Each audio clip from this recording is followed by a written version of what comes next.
Pessoal, boa noite a todas. Então, vamos iniciar mais um ano dos nossos estudos, né? Que sejamos motivados, corajosos, porque as obras são ainda... Temos muitas obras, algumas ainda mais complexas e que vai exigir nosso empenho diário aqui na leitura, né? Lembrando que Kardec sempre falou, perseverança e continuidade para aprendermos o Espiritismo, no estudo do Espiritismo. Não há outro caminho, porque é uma ciência muito ampla. Então isso vai exigir sempre um empenho maior nosso.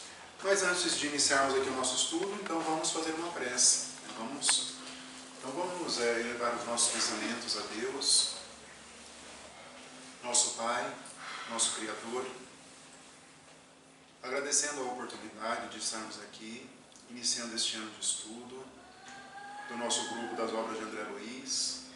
Pedimos, Pai, que abençoe os nossos objetivos, que nos dê perseverança e coragem, que possamos sempre compreender o conteúdo para o nosso aprendizado, para o nosso progresso espiritual. Agradecemos também ao Mestre Jesus, estamos na sua seara, Mestre, sabemos da responsabilidade que tudo isso encerra, mas estamos dispostos a ofertar aquilo que nós temos de melhor, em favor da tua obra. E agradecemos por fim aos Espíritos amigos que dirigem os estudos aqui da casa, e também agradecemos aos Espíritos protetores de cada um de nós. Que possamos seguir rumo ao infinito, à nossa felicidade, em companhia dos Espíritos. Hoje e sempre, assim seja. Pessoal, então alcançamos aqui essa quinta obra do André Luiz, No Mundo Maior, mais um livro também extraordinário, como todos já estão percebendo. Os que já leram, tenho certeza que é uma descoberta nova, porque isso acontece comigo. Já li algumas vezes e cada vez que eu leio é uma descoberta nova. Porque o livro realmente é recheado de informações, recheado de situações, de conselhos, de advertências para nós leitores.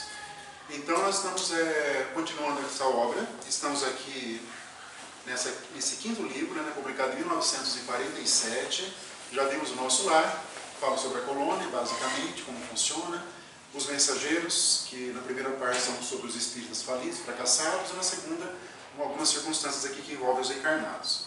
Depois avançamos para o livro Missionários da Luz, livro extraordinário, Instrutor Alexandre, aquele livro que nos conta alguns dos bastidores do que acontece numa casa espírita, o que acontece durante uma palestra, durante os passes, durante uma reunião mediúnica. É um livro que deve ser lido e estudado muitas e muitas vezes.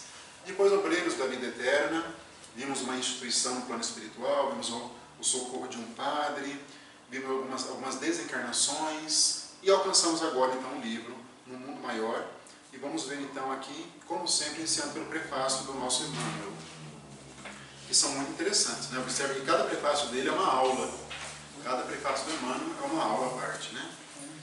Então ele já começa lá na jornada evolutiva, que é a nossa trajetória. Enquanto nós nos encontramos aqui, estamos numa jornada evolutiva, nós temos que ter isso em mente, porque a partir disso nós vamos organizando, digamos assim, as nossas prioridades na nossa vida, né? Nós estamos em corpo físico, mas somos espíritos imortais, então é fundamental que nós nos impregnemos cada vez mais dessa ideia. Então ele diz assim, eu peguei só algumas partes essenciais, como de costume. Então, dos 4 cantos da Terra, diariamente partem viajores humanos aos milhares, demandando o país da morte. Então, muitas desencarnações, nós sabemos milhares por dia, então muitos espíritos retornam para a pátria espiritual. Nós sabemos disso. Agora vem a parte que ele vai nos advertir. Raros desses que partem viveram nos montes da sublimação, vinculados aos deveres nobilitantes. O Espiritismo, no fundo, é um programa de dever. A maioria constitui-se de menores de espírito, em luta pela outorga de títulos que lhe exaltem a personalidade. Não chegaram a ser homens completos. Então ele vincula a questão de ser homem ao cumprimento dos deveres espirituais, enquanto nós nos encontramos aqui. São raros que alcançam então esse patamar de sublimação. Esta é a palavra que ele usa. Perante a Suprema Justiça, o malgache e o inglês, malgache é quem nasce na ilha de Madagascar, eu fui ver lá isso, né? E o inglês, ele está comparando dois povos, né, muito diferentes culturalmente, em todos os sentidos, né? provavelmente, porém, estarão distanciados entre si pela conduta individual diante da lei divina. Essa é a lei da responsabilidade, que Jesus enunciou como sendo a cada um de acordo com as suas obras, que distingue invariavelmente a virtude e o crime, o trabalho e a ociosidade, a verdade e a simulação, a boa vontade e a indiferença. Ele vai colocando ali duas faces de uma mesma moeda do nosso comportamento. Considerando, porém, nossa origem comum, não somos todos filhos do mesmo Pai? E por que motivo fulminar com inapelável condenação os delinquentes, se o dicionário divino inscreve a letras de fogo as palavras regeneração, amor e misericórdia? Que todos somos filhos de Deus. Por mais que alguns estejam no desvio, ainda são filhos de Deus. Por mais que alguns provocam o homicídio dos pais, do irmão, de uma maneira cruel, ainda são filhos de Deus. E ainda terão que se reajustar, porque Deus é regeneração, amor e misericórdia. A nossa visão, nós espíritas, não podemos ter uma visão muito dura das pessoas que cometem um crime, e sim de que eles são doentes do espírito, que terão que se convalescer um dia. Não é fácil isso, né? Mas essa é a ética cristã. Aí está realmente o princípio ali que Cristo veio nos ensinar, né? Ali em seguida, a missão de André Luiz é, porém, a de revelar os tesouros de que somos herdeiros felizes na eternidade. Riquezas imperecíveis, em cuja posse jamais entraremos sem a indispensável aquisição do quê? De duas coisas: de sabedoria e do amor. Quais são essas riquezas imperecíveis? São as conquistas espirituais. É o amor melhor desenvolvido, a paciência melhor adquirida, a disciplina mental, a prática irrestrita da caridade, em favor do próximo, tudo aquilo que vai nos convidando a ser um cristão na sociedade. Essas são aquelas riquezas que Jesus falou, que os ladrões não roubam e as traças não roem. Essas são riquezas. Aquela que Jesus falou também, né, quem ouve a minha palavra e as cumpre é aquele que construiu, né, uma casa sobre... como que Jesus usa? Sobre rochas, né? Pode vir os ventos, as tempestades, e a casa continua. Quem ouve a palavra e não pratica é como que construindo uma areia. Aí vem a água, vem os ventos e leva na casa. Então as figuras que Jesus usa têm um impacto muito profundo, né, para nós. E essas são as virtudes que nós temos que adquirir, né? Sabedoria, conhecimento e amor. Né? Vamos ver ali na sequência que a irmã Cipriana tinha um amor muito desenvolvido, ao contrário do Calderaro, que tinha muito conhecimento, mas não era capaz de modificar um obsessor como ela foi capaz. Somos filhos de Deus em crescimento, seja nos campos de forças condensadas, quais os da luta física, seja nas esferas de energias sutis, quais as do plano superior. Os ascendentes que nos presidem os destinos são de ordem evolutiva, pura e simples, com indefectível justiça, a seguirmos de perto a claridade gloriosa e compassiva do divino amor. Tem um lado da justiça de Deus que nós já sabemos, que é a resposta àquilo que nós precisamos. A justiça, ela vem nos reeducar. Tem um lado punitivo, às vezes doloroso, mas o objetivo é a reeducação dos nossos espíritos. A morte, isso nós sabemos, aqui o que vem na sequência. A morte a ninguém propiciará passaporte gratuito para a aventura celeste, para a alegria celeste. Muitas pessoas pensam que a morte do corpo físico já dá um passaporte para algo bom. Vai descansar. Agora a pessoa descansou. Agora ela descansou em paz. Né? Eu fico pensando, descansar do quê? Né? O que nós fazemos para descansarmos? Né? Já tem 8 horas de sono à noite, descansa. Né? Agora na eternidade, né? Cada criatura transporá essa aduana da eternidade com a exclusiva bagagem do que houver semeado. E aprenderá que a ordem e a hierarquia, a paz do trabalho edificante, são característicos imutáveis da lei, em toda parte. Nós temos que aprender isso. A lei de Deus é ordem e hierarquia. Ninguém, depois do sepulcro, gozará de um descanso a que não tenha feito jus, porque o reino do Senhor não vem com aparências externas, que é uma frase de Jesus também. O reino de Deus, qual que é o reino de Deus, né? O reino de Deus é aquilo que nós vamos construir dentro de nós. Isso é o reino de Deus. É o que está dentro de nós. E isso vai se projetando dentro, né, do nosso conhecimento espírita para regiões no plano espiritual. Mas essas regiões não existem previamente, como o católico pensa, destinado, né, a um purgatório, a um inferno ou a um paraíso. Mas existem muitas regiões espirituais e nós vamos para lá de acordo com as conquistas espirituais, né, que nós temos. Né? Então não vem com aparências exteriores. Os companheiros que compreendem na experiência humana a escada sublime, cujos degraus há que vencer a preço de suor, com o proveito das bênçãos celestiais, dentro da prática incessante do bem, não se surpreenderão com as narrativas do mensageiro André Luiz, interessado no servir por amor. Então vocês vejam, né? Nós já vimos isso.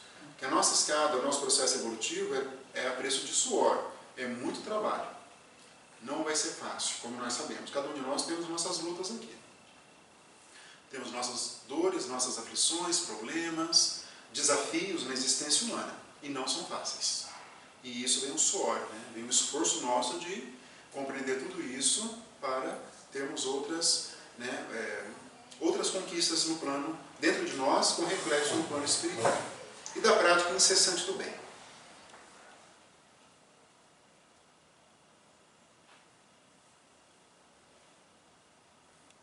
É isso, né? Toda a ideia desse texto é um chamamento para nós, mais uma vez, para que nós abramos os nossos olhos espirituais para a obra do André Luiz aqui, para ver o que realmente ele está ensinando, né? Qual o objetivo da narrativa.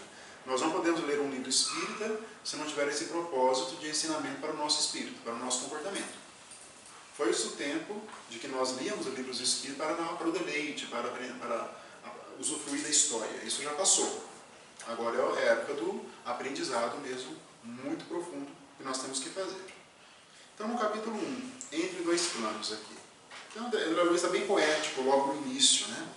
Ele faz uma reflexão sobre a lua cheia, né? Uma longa reflexão sobre a lua. Ele diz assim: cá embaixo, ele está aqui na Terra, vocês repararam, porque ele está aguardando a prédica que vai haver ali, uma palestra. Então ele está aqui. Cá embaixo, desencarnados e encarnados, possuidores de relativa inteligência, podíamos proceder a experimentos, reparar estradas, contrair compromissos ou edificar virtudes entre a esperança e a inquietação, aprendendo e recapitulando sempre, mas a lua, solitária e alvenitente, trazia-nos a ideia da tranquilidade inexpugnável da divina lei. Fazendo uma comparação, a lua continuou lá desde sempre, não é? Impassível, serena, enquanto nós aqui estamos nos debatendo nas lutas da vida. Essa é a comparação que ele faz. E a lei divina é assim, ela vai nos observando, ela fica muito acima de nós. Então vai nos observando e nas lutas nós vamos cumprindo ou vamos violando essa lei. E quando nós violamos, nós estamos impondo uma necessidade de reparar, né? Ninguém viola a lei divina sem essa reparação. O livro vai então narrar algumas histórias de uma semana de aprendizado. O livro, que nós estamos lá no Ivone, que é nos domínios da mediunidade, metade do livro são 2 horas de uma reunião mediúnica. Metade do livro. 2 horas. O que acontece em uma reunião mediúnica? 2 horas. Tem lá 15 capítulos para falar de 2 horas. Eu achei aquilo realmente sensacional, né? Sensacional.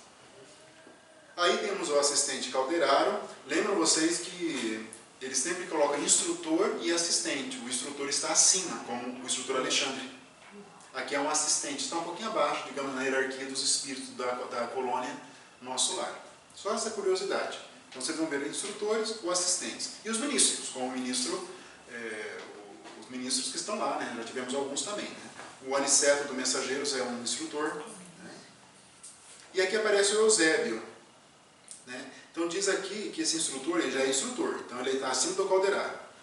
Ele superintendia prestigiosa organização de assistência em zona intermediária, atendendo a estudantes relativamente espiritualizados, pois ainda jungidos ao círculo carnal, e a discípulos recém-libertos do campo físico.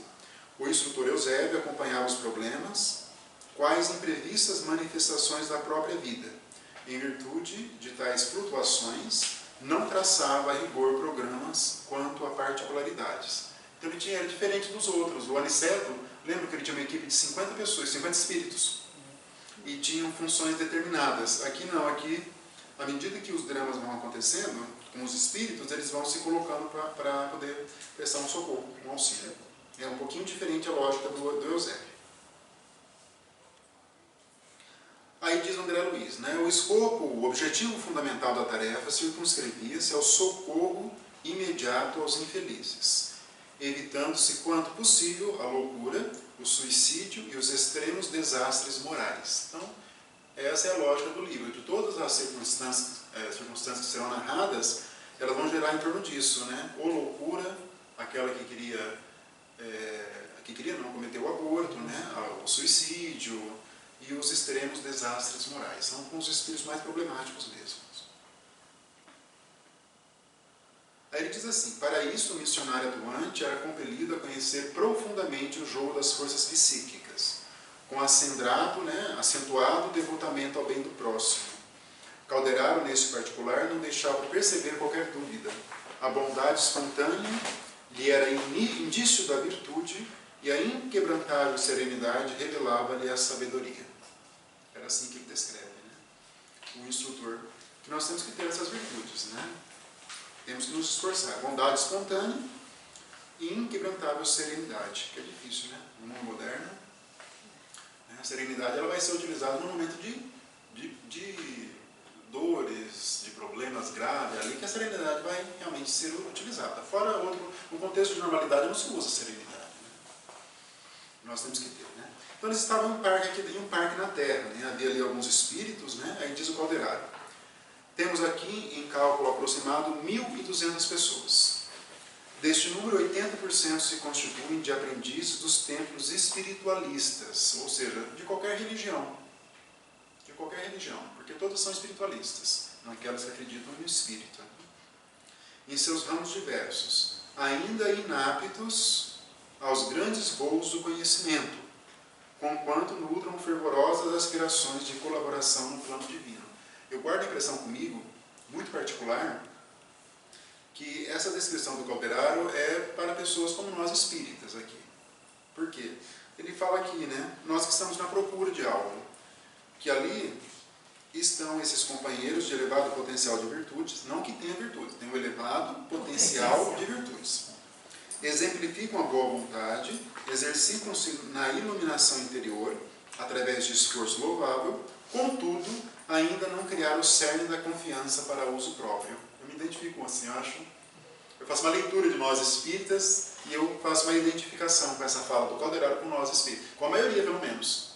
Está nesse patamar aqui, na minha opinião. Olha aqui. Tremem ante as tempestades naturais do caminho e hesitam, né, ficam em dúvida, nos círculos das provas necessárias ao enriquecimento da alma, exigindo de nós particular cuidado, pois que, pelos seus testemunhos de diligência, na obra espiritualizante, são os futuros instrumentos para os serviços da frente. Entendeu? O ponto de vista. Cuidado, né? A gente cuidado, existe uma preocupação, né? Nós queremos algo, nós estamos na luta, no conhecimento, na prática das virtudes, às vezes nós caímos, às vezes nós não... Mas ainda falta um pouquinho de coragem, falta uma confiança em nós mesmos, uma determinação nesse sentido. É isso que ele está dizendo aqui. Pelo menos para a grande maioria, né? Isso o próprio Telésforo falou na palestra lá nos Mensageiros. Ele fala aqui para nós espíritas, quando surgem problemas, ele usa assim o fogo, né? Mais ou menos isso, o fogo, muitos se afastam do fogo quando ele surge, né? Os problemas, muitos espíritas se afastam do fogo. Ele disse isso. E era justamente ir para o fogo que nós teríamos um progresso espiritual mais significativo, segundo o Telésforo, naquele discurso histórico dele no livro Os Mensageiros. Porque estavam ali 200 espíritas fracassados. Aqui são espiritualistas, tem de tudo. Lá eram espíritas, né? E nós temos um conhecimento mais profundo, querendo ou não. Não somos melhores, mas o acesso que nós temos é mais profundo do que a grande maioria.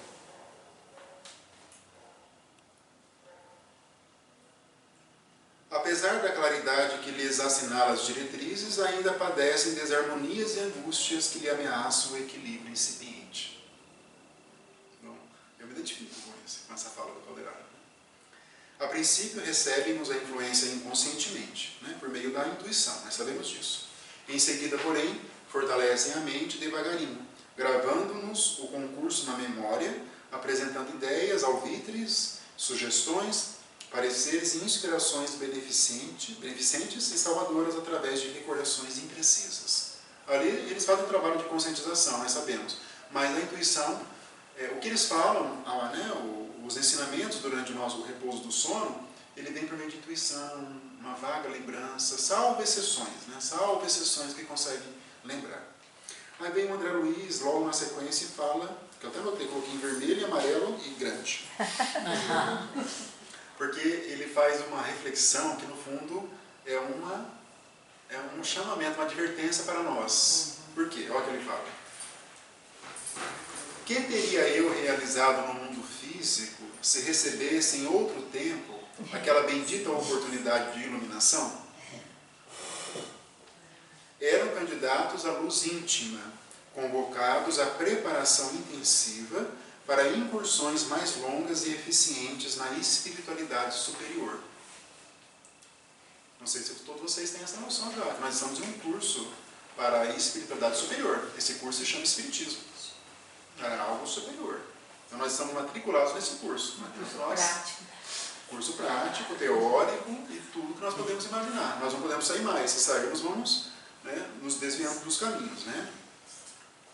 E ele continua, teriam a noção do sublime ensejo que lhes aprazia? Aproveitariam a dádiva com suficiente compreensão dos valores eternos? Marchariam desassombrados para a frente? Ou estacionariam ao contato dos primeiros óbices no esforço iluminativo? Entenderam? Ele faz essa reflexão, que é para nós. Será que nós estamos andando desassombrados ou estamos estacionando nos primeiros óbices, as primeiras dificuldades no esforço iluminativo, iluminar os nossos próprios espíritos? Então fica essa reflexão, cada um vai e cada um vai elegendo o que acredita ser mais importante. E aí diz o Calderaro, não ignoras que a modificação do plano mental das criaturas ninguém jamais impõe. É fruto do tempo, do esforço e da evolução. O plano mental. As asas sublimes da alma eterna não se expandem nos acanhados escaninhos de uma chocadeira. A comparação que ele faz. Há que trabalhar, brunir e sofrer. Como eles chamam a atenção para isso, os espíritos? A todo momento. Desde Jesus. Desde Jesus. Porque nós ainda somos violadores da lei divina. Então, a ideia de progresso espiritual para nós ainda está vinculada ao sofrimento. Porque nós estamos num planeta de provas e expiações. Lembram do espírito Asclépios? Que ele estava lá numa comunidade de espíritos redimidos. Lá no Obreiros da Vida Eterna faz essa menção. Onde ele faz o progresso evolutivo dele, está bem distante ainda de um espírito puro. Está bem distante, o Asclépios. Só que ele não viola a lei divina, como nós estamos violando a lei do amor, a lei do perdão, todas aquelas leis que nós temos aprendido. Então o progresso é feito de forma ascendente, vertical. Às vezes o nosso ainda é mais ou menos assim, entendeu?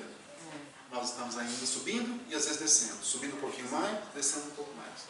Por isso que a noção de sofrimento ainda é muito presente na nossa literatura e dentro de nós mesmos, ainda é muito presente. Aí o 2, a preleção de Eusébio. Sem dúvida é o capítulo mais importante, na minha opinião, dessa primeira parte da obra. Tem que ler. Eu anotei, vamos ter que falar algumas coisas mais aprofundadamente sobre esse capítulo aqui, que sem dúvida é um dos mais importantes aqui de toda a obra. Eu separei, tive até a audácia de separar alguns parágrafos dele. É audácia, porque todas as frases são importantes. Só que o nosso estudo é um estudo dinâmico, então nós vamos despertando as ideias. Vocês, a parte mais profunda é que vocês vão fazer em casa mesmo na leitura da obra. E da releitura também, Ano que vem vocês vão fazer a releitura da obra, tenho certeza. Mas temos. Tem que fazer, de épocas em épocas, Então ele diz assim: enquanto vossa organização fisiológica repousa à distância, porque eles estão lá dormindo, e o sono, então estão em desdobramento, que Kardec chama de emancipação, o espírito está lá. Então, repouso à distância, exercitando-se para a morte. Não deixa de ser, né? A Joana de Ângeles fala, todo dia nós morremos um pouco, ela fala. Né? Vossas almas quase libertas partiram conosco a fraternidade e a esperança, adestrando faculdades e sentimentos para a verdadeira vida. A lembrança de nosso entendimento persistirá, contudo, no fundo de vosso ser, orientando-vos às tendências superiores para o terreno da elevação e abrindo-vos a porta intuitiva para que vos assista nosso pensamento fraternal. Porque eles não vão se lembrar de uma maneira ostensiva, vão lembrar por meio de intuições, de bons pensamentos, de uma sensação de conforto espiritual. Quando acorda, tem uma sensação de conforto. Todos já tiveram isso aqui. E durante o dia, às vezes um problema, surge uma solução, isso vem, né, pelas intuições. Não ouvideis, né, não esquecereis que a chama do próprio coração, convertida em santuário da claridade divina, é a única lâmpada capaz de iluminar o mistério espiritual, em nossa marcha pela senda redentora e evolutiva. Cada milênio é ato breve. Cada milênio é ato breve. Cada século um cenário veloz. E é mesmo, né? O século XX já passou. Já estamos no 2020, no século XXI.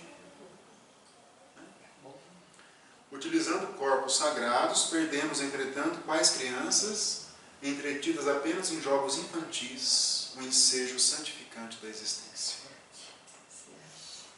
É uma advertência. Né? Nós temos que acordar e parar de usarmos a nossa existência com jogos infantis. Aquilo que não... Né? Nós temos que dar valor ao que realmente nos trará uma posição melhor no plano espiritual, sabendo administrar, claro, as coisas do mundo material. Né? Uma coisa não pode ser negligenciada. Referimos às vastas multidões de almas indecisas, presas à ingratidão e da dúvida, da fraqueza e da dissipação. Almas formadas à luz da razão, mas escravizadas à tirania do instinto. Não há sentimento. Né? O instinto ele é algo muito inferior aos sentimentos. E o instinto ele vem do nosso trânsito nos mundos inferiores, dos reinos inferiores. Então nós trazemos alguns resquícios no nosso espírito disso, porque ainda nós estamos no planeta de provas e expiações.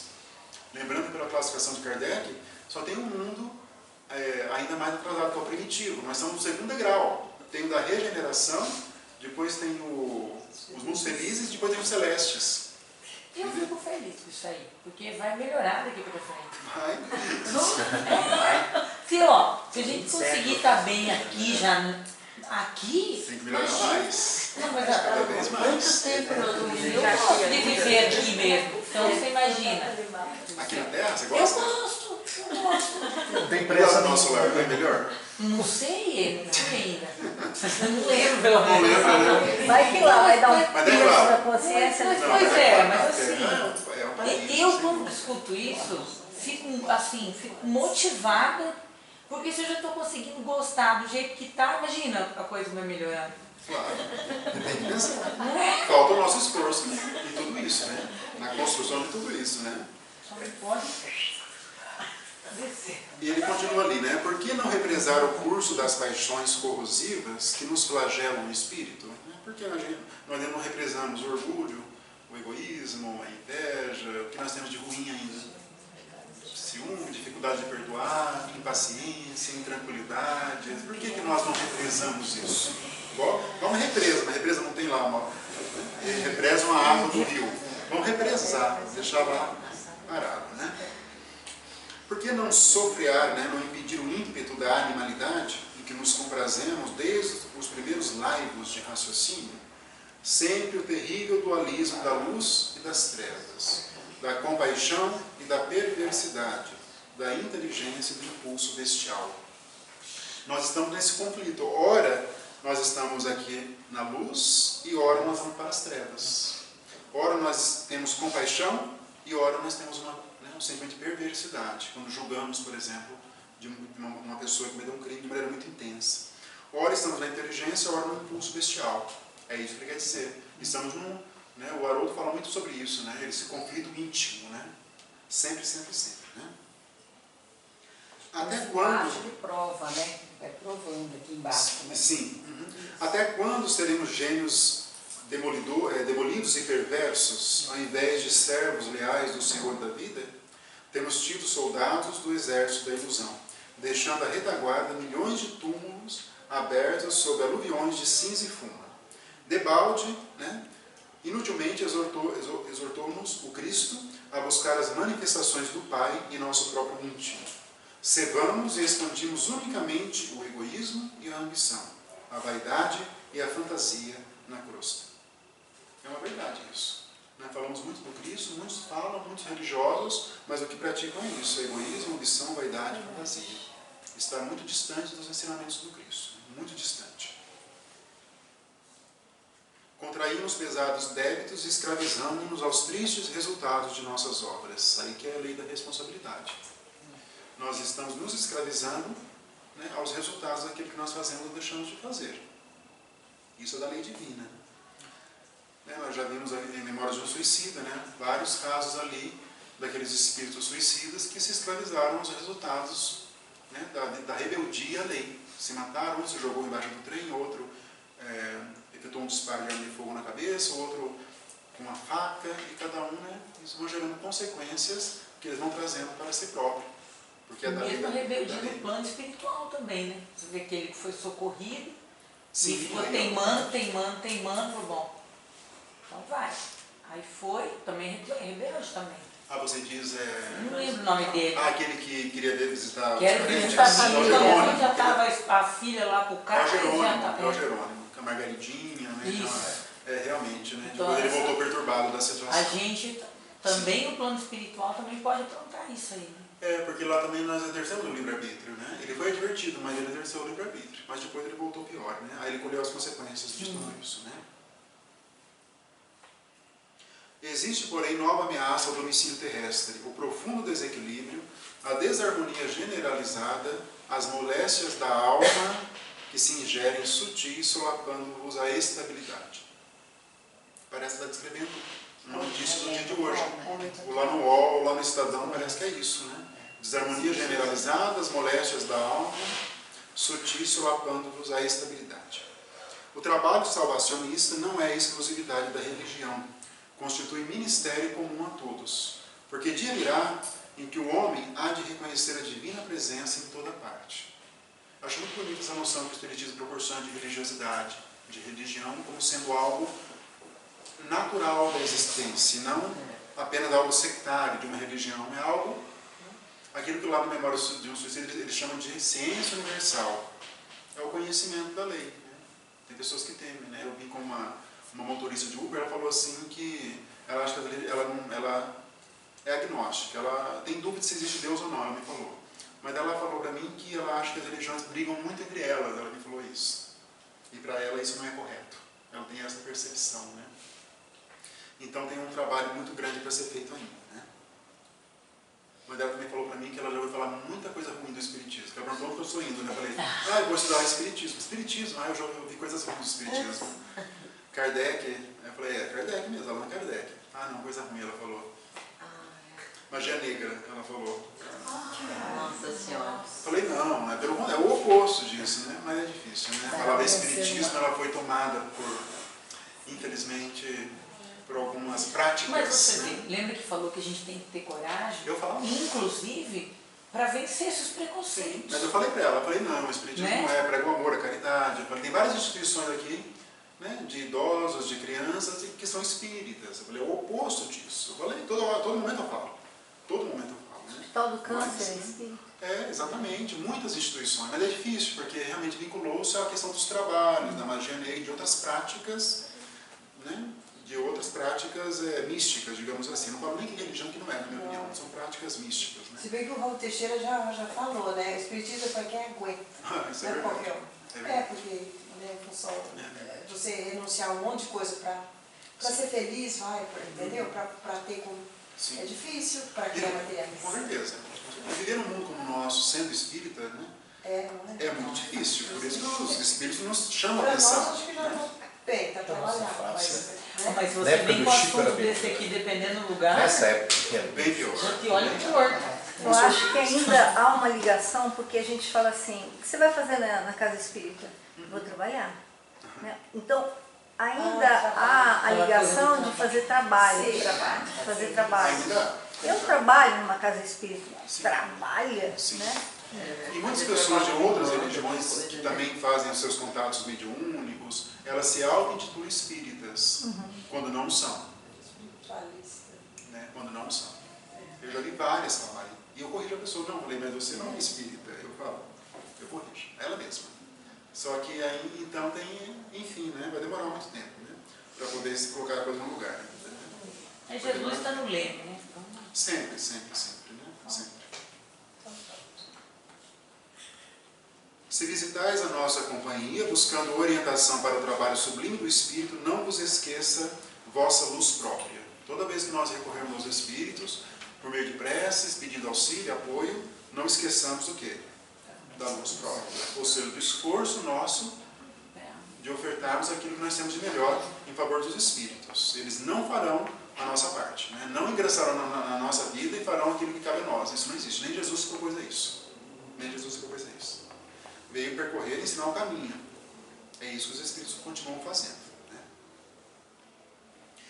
Procurai conosco a precisa orientação para os trabalhos que vos tangem presentemente na costa da terra. Aqui não podem ouvir isso. Procurai os trabalhos. Seduzidos pela claridade da esfera superior, fascinados pelas primeiras noções de amor universal, desejais a graça da cooperação da sementeira do porvir.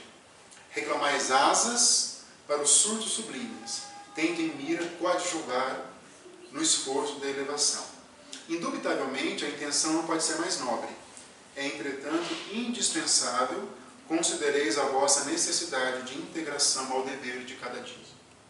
Aquela pessoa que queremos, todos nós, termos uma ligação maior com o alto, um comportamento mais adequado, né? Mas o que falta é isso, né? O cumprimento do dever nosso de cada dia. Essa integração aos deveres da vida. Deveres no sentido mais amplo, né? Onde nós nos encontrarmos, sermos boas pessoas, sermos modelos de virtudes, modelos de bondade em todos os setores da nossa existência.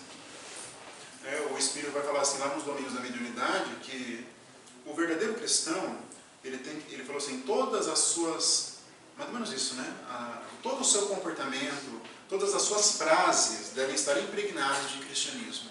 Ele falou, o Espírito. Tudo. Esse é o objetivo. Não é fácil. Né? Não é fácil. Né? Embora não podemos, é um comportamento externo que lá fora é indispensável, né? Mas tem um grau de dificuldade.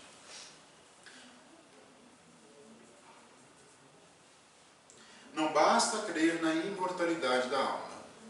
Inadiável é a iluminação de nós mesmos, a fim de que sejamos claridade sublime. Não basta para o arrojado cometimento da redenção o simples reconhecimento da sobrevivência da alma e do intercâmbio entre os dois mundos. Mediunidade.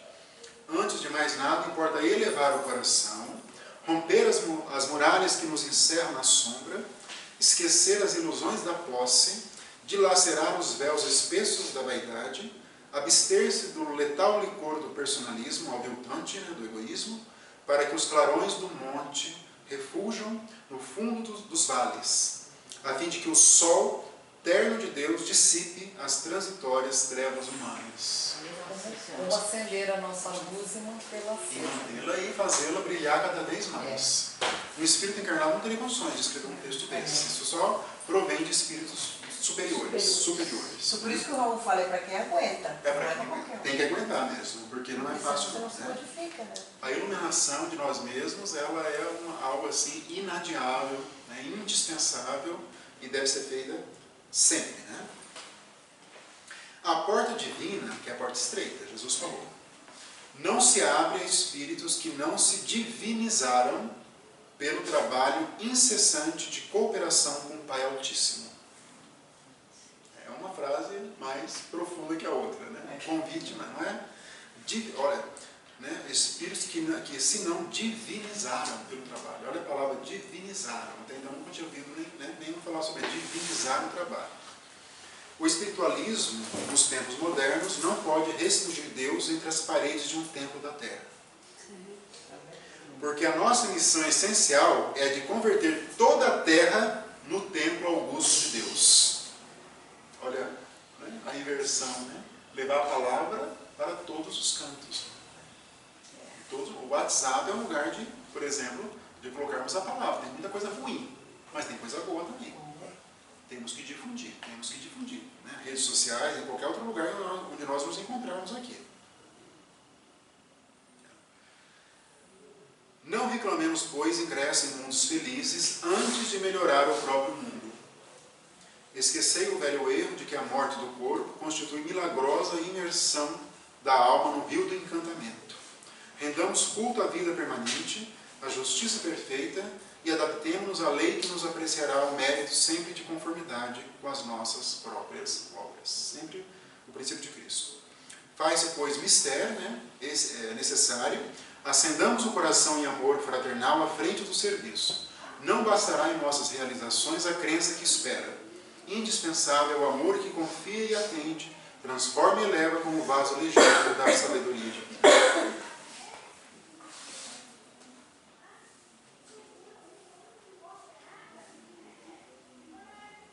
Não galgueis os obstáculos, nem tenteis contorná-los pela fuga deliberada. Vencei-los, utilizando a vontade e a perseverança, ensejando crescimento aos vossos próprios valores. Não podemos ir para a fogueira, né? Não podemos ir para a fogueira, o mesmo do telésforo. E a tendência nossa é nos afastarmos. A tendência humana.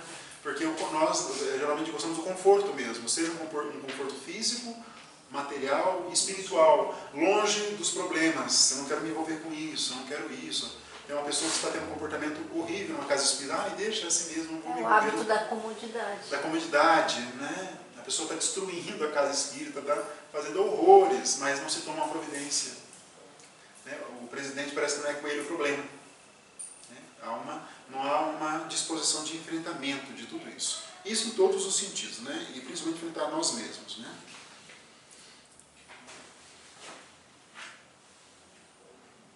Cuidai em não transitar sem a devida prudência nos caminhos da carne. Atendei às exigências de cada dia, rejubilando-vos por satisfazer as tarefas mínimas. Já seria bom, né? Isso. Não intenteis o voo sem haver aprendido a marcha. Nossa. Olha que frase. Às vezes que é uma coisa muito grande, muito exagerada, mas ainda Não nem está arrumando nem a cama. Exatamente. Não está nem escovando, não está arrumando nem a cama, não está escovando o dente 2 vezes por dia. Exato. Bom não exemplo. Não está estando com a roupa passada. Quer dizer, é o básico. E quer fazer né? algo e já quer grandioso. arrumando nem a cama. Sobretudo não indagueis de direitos prováveis que vos caberiam no banquete divino antes de liquidar os compromissos humanos. O voo espiritual, com que vos libertareis da animalidade, jamais o desferireis sem asas próprias. Muito bonito também. Depende de cada um. A consolação e a amizade de benfeitores encarnados e desencarnados enriquecer-vos-ão de conforto.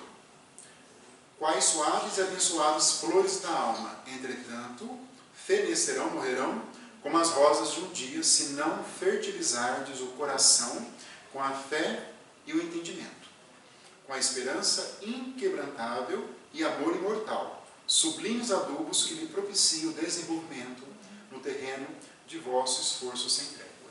Então nós teremos o auxílio dos Espíritos. Nós não enxergamos, salvo exceções, quem está em reunião mediúnica, às vezes eles se comunicam no final. Levam uma palavra de conforto, uma palavra de apoio, uma palavra de auxílio. Mas eles vêm por intuição, né? Normalmente assim. Só que nós temos que ir purificando o nosso espírito, a nossa mente, para podermos captar. As intuições, elas só vão se purificar quando nós purificamos o nosso coração, o nosso espírito. As intuições são as mais claras possíveis. Quem está em plena mediunidade é indispensável, senão não vai captar os pensamentos dos benfeitores ali. Indispensável. E dos benfeitores encarnados também. Também encarnados. Né? Nós temos muitos benfeitores, às vezes a gente não enxerga eles. Sem dúvida, sem dúvida. Tem muitos mesmo. Então participemos do glorioso Espírito do Cristo. Né? Convertamos-nos em claridade redentora. É um resumo aqui de alguns trechos da fala dele, mas na minha opinião, é o ponto alto até agora da obra, que é essa prédica aqui. aqui para os espíritos. Mas vocês vejam a lógica, né? O Aderaldo já falou que estavam ali espíritos interessados, realmente que queriam a iluminação, como nós queremos aqui. Mas ainda, alguns ainda em dúvida, alguns com falta de coragem. Aí vem, o André Luiz fala, se eu tivesse esse conhecimento, o que eu faria?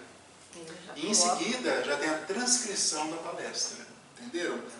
O objetivo da obra que está por trás disso, senão nos chamar a atenção para uma alerta. Atingir a cada um que está lendo para atingir o leitor. Para atingir o leitor, a maneira de como é conduzida a narrativa. Entendeu? É isso que eu quero que vocês compreendam. Porque uma leitura preliminar, quando eu li pela primeira vez alguns anos atrás, não, é normal, não tinha nada, nenhum impacto. Era bonito. Agora eu vejo com outros olhos tudo isso. Eu vejo com outros olhos. Né? E lembrando de 1940, eu fico pensando na equipe espiritual que decidiu a série André Luiz, entendeu? Sim, Não foi? eu também fico impressionado. Que pera é essa? Quem eram esses espíritos? Quem eram esses espíritos? Quem eram? Depois que o Leon Denis fala lá na apresentação do livro Memórias do Suicida, que ele teve autorização de espíritos superiores. Leon Denis, que é um espírito muito avançado, né? Imagina então quem está por trás da obra do André Luiz. E a gente pelejando para conseguir ler. Pois é. O Emmanuel é ele que organiza, mas quem está por trás, né? São inteligências. A obra do André Luiz é uma obra realmente notável, né? Notável. E ele é um cara analfabeto, como o Chico, entendeu? Como que é a história, assim? Sim. Na humildade do Chico, semi-analfabeto, assim, meio analfabeto, ele só lembra que ele só tinha privado. É tudo muito, como chama? Orquestrado, né? O Chico, ele, além da preparação dele, claro, no plano espiritual, mas o esforço dele aqui foi muito grande. O esforço dele para vivenciar aquilo que os mentores falavam por ele foi um esforço realmente hercúleo, muito grande. Muito grande. Né? O Dr. Alberto Almeida falou lá na conferência, uns 2 anos atrás em Curitiba, nós não sabemos se é a obra que veio pelo Chico ou se o seu comportamento dele é maior. Porque realmente... Né? O comportamento dele que me tocou, por exemplo. Mas de todo mundo. De todo mundo. Eu fui uma médica, uns 2 anos atrás, ela perguntou minha religião. Eu sou espírita. Eu sou católica. Mas da sua religião eu admiro muito uma pessoa. Eu já sabia, né? Francisco Cândido Xavier. Ele transpôs os muros do espiritismo. Ele é o único espírito que transpôs. Todas as pessoas conhecem. Ganhou lá aquele título, tudo bem, para nós não tem muita significação, mas só para fins de impacto social. O brasileiro do século, concorrendo com a Irmã Dulce, num país católico. A Irmã Dulce é uma santa, foi uma santa encarnada, e os dois concorrendo num país católico, quem ganha? Francisco Cândido Xavier. Transcende, né? Ele transcendeu mesmo, pelo comportamento dele. E essas pessoas que gostam dele mal sabem das obras que vieram por ele. Entenderam o meu ponto de vista? Aqui nós estamos tendo acesso. Essas obras aqui, nenhum médium teria condições de captar. Mas as várias reencarnações dele também, como jesuíta e por aí vai, né? Claro. Não tira o mérito, mas o esforço dele. De hoje, de hoje. É claro que todo esse material estava realmente nas memórias dele, mas o esforço dele em praticar, renunciar, trabalhar normalmente, não faltar um dia no serviço no mundo físico. Sem falar a purificação do espírito, aquele caso lá que mataram a cadela, o cachorro, ele ficou com uma nuvem, não falou nada, mas ficou magoado com a pessoa que tinha feito. Aí o irmão falou, Chico, você tem que perdoar porque está prejudicando a mediunidade.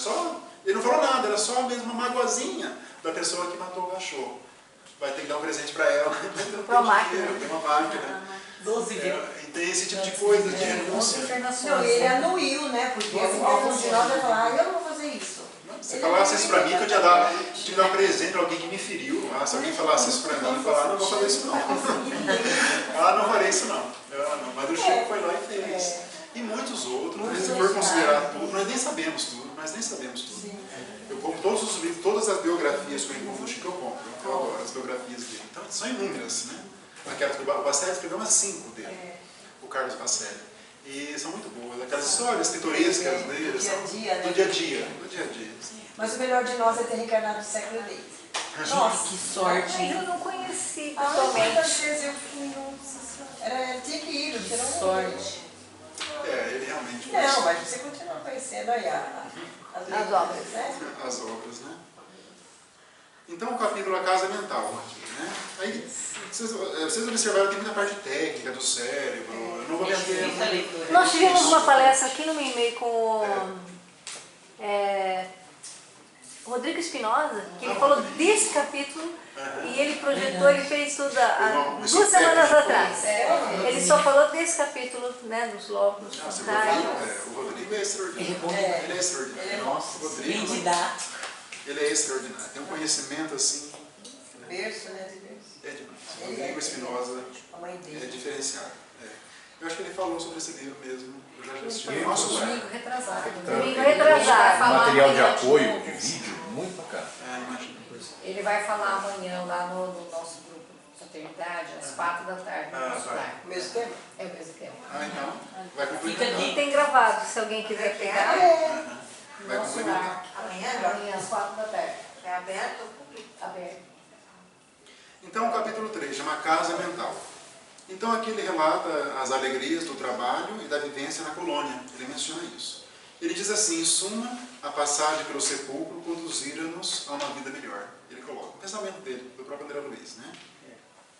Aí ele faz um pequeno comentário sobre espíritos localizados em regiões de sofrimento. O arrependimento é, porém, caminho para a regeneração e nunca passaporte direto para o céu, como algumas pessoas pensam aqui encarnadas. De algumas religiões acham que basta o arrependimento e você já está com o passaporte para entrar no céu. Né? Razão pela qual esses infelizes formavam quadros vivos de padecimento e de horror. E ele diz ainda, pretendia conhecer os que se entretinham na maldade, no crime, na inconformação. Aí vem o Calderaro e diz para ele assim, antes de mais nada, André, modifiquemos o conceito. Para transformarmos em legítimos elementos de auxílio aos espíritos sofredores, desencarnados ou não, é-nos imprescindível compreender a perversidade como loucura, a revolta como ignorância e o desespero como enfermidade. A ótica muda totalmente. Porque quando nós vamos ver uma pessoa, um criminoso, como enfermo, nós desenvolvemos um sentimento de piedade. Pelo menos um pouco de sentimento. É difícil. Eu já vi na minha profissão casos tórridos de perversidade. Mas eles são doentes. São doentes. Do espírito, não são doentes físicos. Do espírito. E uma hora vão ter que de se ajustar. Mas o Calderaro está coberto de razão. Dentro da lógica cristã, nenhuma ovelha se perderá. Nenhuma ovelha se perderá. Dentro da ética cristã. Então quer dizer que todo mundo, todos terão direito ao acesso ao plano espiritual. Serão salvos no sentido teológico do passado. Né? E também a gente tem um esquecimento passado que provavelmente a gente já fez. Com certeza. Se nós nos encontramos aqui encarnados, já temos um passado ruim, né? Com certeza. Né? Aí começa a contar a história, né? Eles visitam um doente encarnado que está em companhia de um espírito em míseras condições de inferioridade e de sofrimento. Né? E os dois se ligam por tenuíssimos laços, né? Fluídicos. Isso é muito comum. Isso é muito comum. E alguns se prendem, né? Tem alguma descrição que eles falam se prende como polvo. Polvo gruda assim, né? Eu tenho um caso no livro, de um dos livros do Manuel Filomeno de Miranda, também que o obsessor estava tão literalmente grudado, vou usar essa palavra, no seu obsidiado, que o Manuel Filomeno teve dificuldade de enxergar o espírito. Que ele estava perispírito, de uma maneira assim, né? E quase não via diferença. Né? O obsessor ligado, né? Ligado. Né? Aí diz o Calderaro ali, não podemos dizer, aí sobre a questão do cérebro só, ele vai falar dos três compartimentos. É bom que nós entendamos essa lógica dele aqui. Não podemos dizer que possuímos 3 cérebros simultaneamente, evidente que isso não existe. Temos apenas um, que porém se divide em 3 regiões distintas. Isso nós temos que aprender, tá?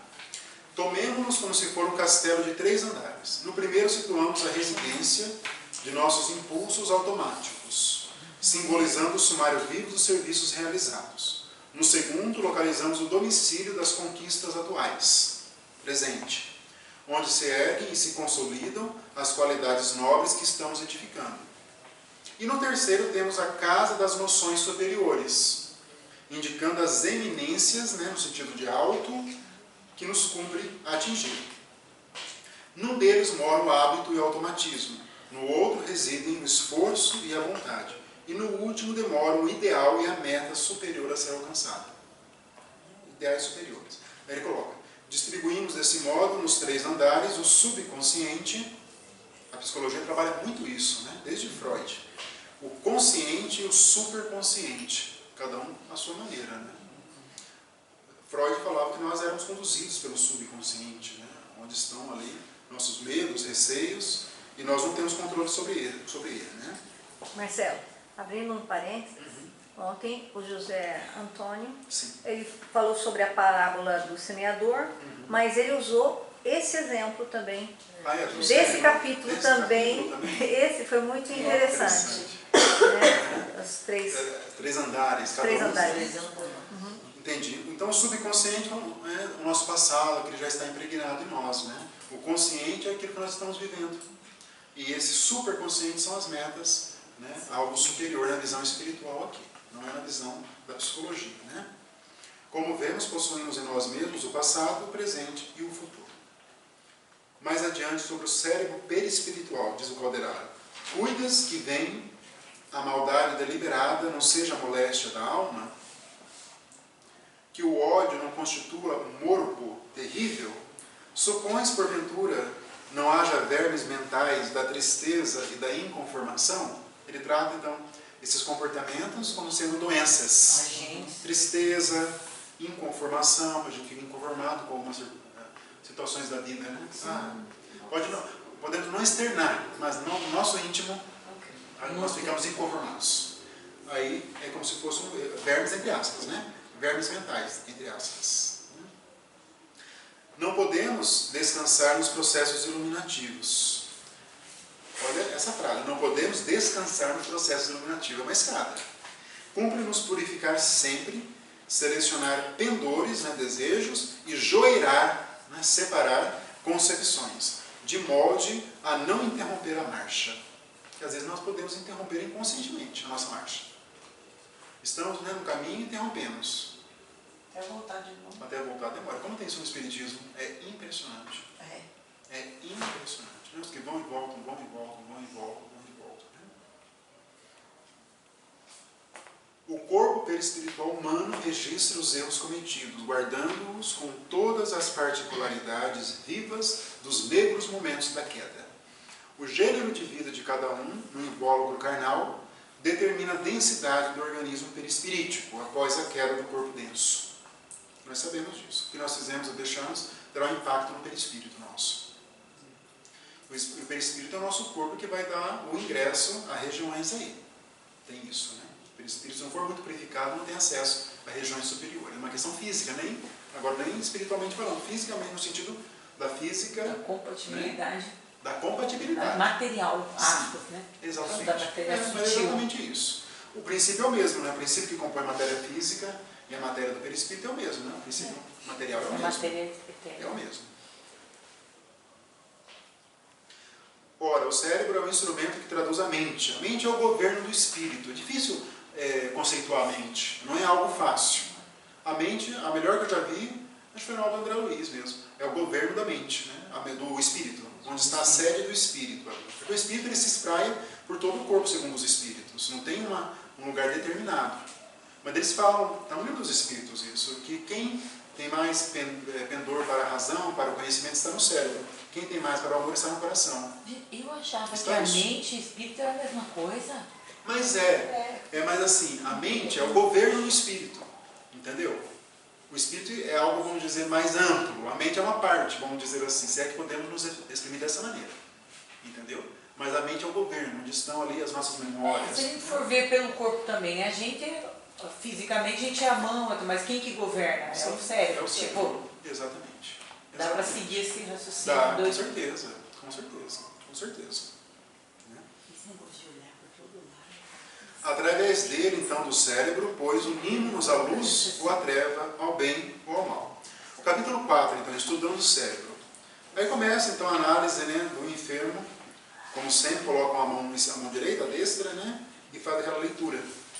Aí tem aquela história, né, do rapaz que é como se fosse um padrinho, pelo menos a minha foi essa a interpretação, né? O padrinho, aliás, tinha um afilhado, que ele cuidou, deu tudo para ele. E passaram-se os anos, né, ele achou que teria direitos trabalhistas. E eu falei, não, mas eu sempre cuidei de você, por que você está me fazendo né? isso? Aí houve uma discussão entre ele, naquele calor, ele comete um homicídio contra essa pessoa. Aquele instinto, né? E aí, o que ele fez, né? Mas isso vai ser... casou-se, ele organizou todo o inventário, pegou a quantia lá no cofre, só aquele tinha direito, deixou tudo lá, ajudou a polícia. Ele cometeu a justiça própria da cabeça dele. Ajudou a polícia, tudo, mas aí não houve, né, como identificar, e ele pegou, foi embora dali, levou dinheiro, casou, fez uma fortuna. Nunca teve paz, né? Mas nunca teve paz, né? Teve tudo. É como aquele caso do Raul, do Missionários da Luz, que matou o melhor amigo dele para ficar com a noiva. Casou, teve filho, mas viveu um inferno, literalmente, Na consciência. na consciência que o fez cometer suicídio. Aquele caso foi ainda cometeu suicídio. Ele não dormia, só tem pesadelo, né? E esse aqui não, ele se dedicou ao trabalho para poder tentar esquecer, ganhou muito dinheiro, mas nós sabemos que o tribunal está lá dentro, né, da consciência dele, né? E evidentemente que esse homem, que foi a vítima, se tornou o obsessor dele ali de maneira intransigente. Aí diz assim o Calderaro: a mente criminosa, assediada pela presença invariada da vítima, isso está no livro dos Espíritos também. A perturbar-lhe a memória, passou a fixar-se na região intermediária do cérebro. Intermediária, aquela que é o presente. Porque a dor do remorso não lhe permitia fácil acesso à esfera superior do organismo perispírito, né, das metas e tudo mais, onde os princípios mais nobres do ser erguem o santuário de manifestações da consciência divina. Em consequência, provocou o desequilíbrio da organização perispiritual, o que se refletiu aonde? Na zona motora, implantando o caos orgânico. Começou na mente, no espírito, dali, passados os anos, passou para o perispírito, e do perispírito passou para o corpo físico. É isso que aconteceu. Estava lá hospitalizado.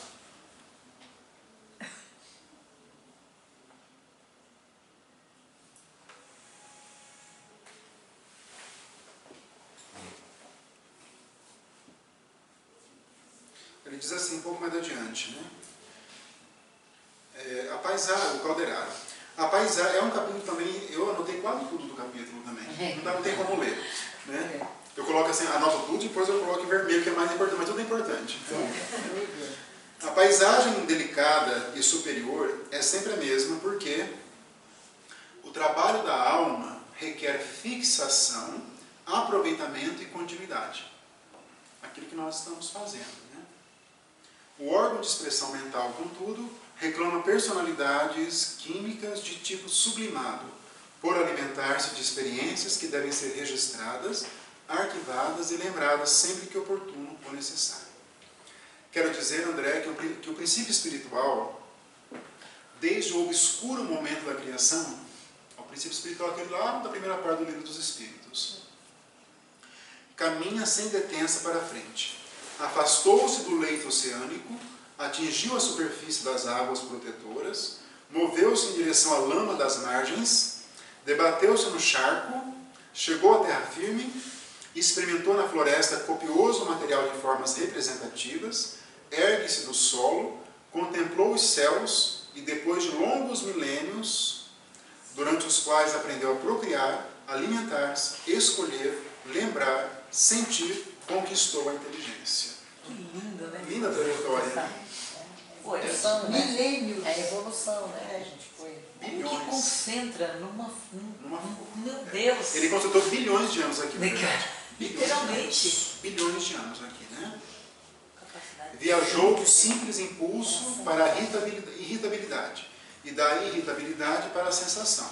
E da sensação para o instinto. E do instinto para a razão. Parece tão óbvio, né? Tem pessoas que não percebem, né?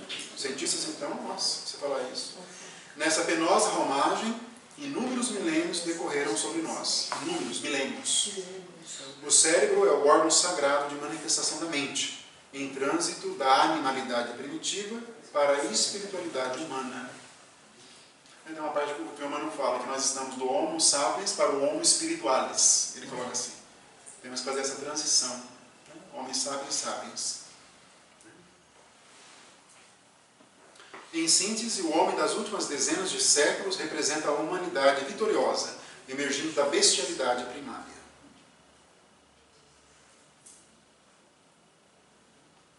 Nos dois lados da existência em que nos movimentamos e dentro dos quais se encontram o nascimento e a morte do corpo denso, como portas de comunicação, o trabalho construtivo é a nossa bênção, aparelhando-nos para o futuro de mundo. Lei de trabalho, impregnada. Por lá semearemos para colher aqui. Né? Ele, como ele é espírito, né? Por lá é aqui, né? Para colher aqui no plano espiritual. Aprimorando, reajustando e embelezando até atingir a messe, a mensagem perfeita, o celeiro farto de grãos sublimes, de modo a nos transferirmos hábitos vitoriosos para outras terras do céu. Não devemos acreditar que a esfera carnal seja a única capaz de oferecer o bendito ensejo de sofrimento áspero redentor. Em regiões sombrias, fora dela, quais não pode ignorar a oportunidade de tratamento expiatório para os devedores mais infelizes que voluntariamente contraíram perigosos débitos para com ele. Como suicidas, que vão para um lugar tenebroso, que ali ele chamou de Vale dos Suicidas, e aí o outro nem para lá vão para regiões de trevas, segundo o livro, inferiores ao Vale dos Suicidas. E ali ainda Maria está coordenando, né? Ali ainda tem a coordenação dos servos da Legião de Maria, né? A Legião dos Servos de Maria. Ali já é um processo, quem vai para o Vale já está catalogado, já está sendo assistido, já. Exatamente. O endereço, já sabe onde que está. E tem uns que fica perdido. Literalmente, não se conhece. Trevas, né? Por isso você não quer sair daqui da Terra, né? Não quer sair da Terra? Mas eu tenho que te contar que vai acontecer. Nós vamos sair daqui. Eu sinto. Não, vai dar tudo certo, gente. Vai. Tem que ser otimista, né? Vai dar tudo certo. Tem que ser otimista. Qualquer coisa fez.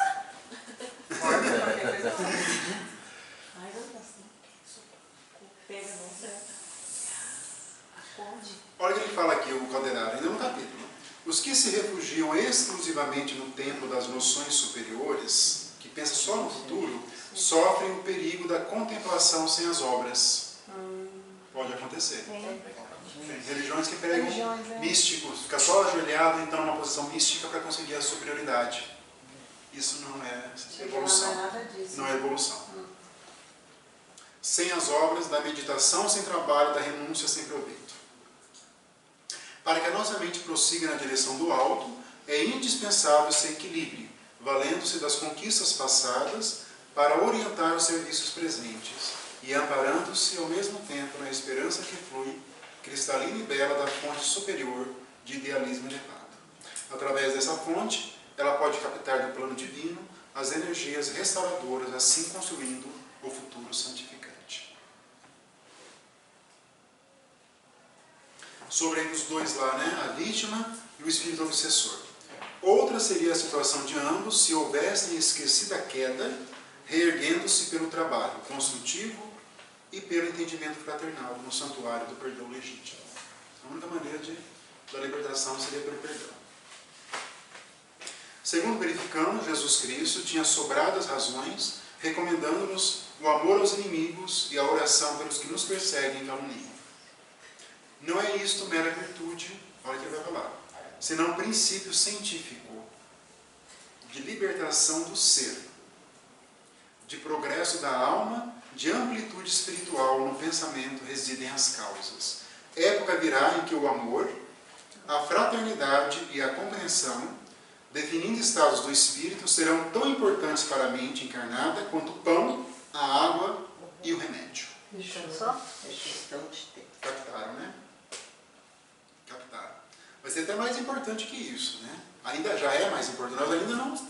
Muitos não sabem disso. Mas a fraternidade, o amor, a compreensão faz muito mais bem do que o alimento do corpo físico. Muito mais. O amor, ele realmente é algo assim, o amor que se entrega, né? É algo sublime mesmo. Né? Lícito é esperar sempre o bem, com o otimismo divino. Viu, Denise? Para você. Vai vazar. vaca pra todo É mundo. para você essa. A mente humana, de maneira geral, ascende para o conhecimento superior, apesar de, por vezes, parecer o contrário. Por mais que o mundo esteja um pouco caótico, né? Muitos problemas, muito, né? Nossa, desequilíbrio, né? Coronavírus, aquele caos, ainda assim o homem ascende, né? Porque nós temos que comparar com o passado. Já foi pior. Muito pior. Se for, né, comparar com o presente, né, mas sempre ascende, né, sempre. Aí terminando o capítulo 4. Nossa, como passa o tempo aqui? Porque se o conhecimento auxilia por fora, só o amor socorre por dentro. Vai dar já o caminho para Cipriana no próximo capítulo, né? Que bonita essa frase, não é? Eu vou postar essa noite. Eu gosto dessa frase. Repete. Porque se o conhecimento auxilia por fora, só o amor socorre por dentro. O conhecimento auxilia, mas quem socorre é o amor, é diferente, entendeu? O sofrimento, o conhecimento auxilia, nós estamos lendo aqui, mas o que socorre, o que cura é o amor. E ele conclui, né? O que que cura é o eles amor. só conhecem, sem saber amar ainda. Né? Isso, sem saber. É por isso que Jesus tantas vezes falou, né? Amar o próximo, amar a Deus, amar como eu vos amei. E agora vem então, né? O capítulo 5, o poder do amor. Aí vem a irmã Cipriana, né? Então é o caso do Camilo e do Pedro, né? O Pedro matou o Camilo, né? Porque esse teria dinheiro. E agora vamos ver então o resgate desses dois espíritos aqui. É claro que não fala da irmã Cipriana, mas com certeza ela está envolvida no trabalho, junto com o Calderaro. Não dá detalhes sobre a ligação do Calderaro com a Cipriana, mas é da mesma, vamos dizer, instituição, digamos assim. Talvez aquela que o Eusébio administra.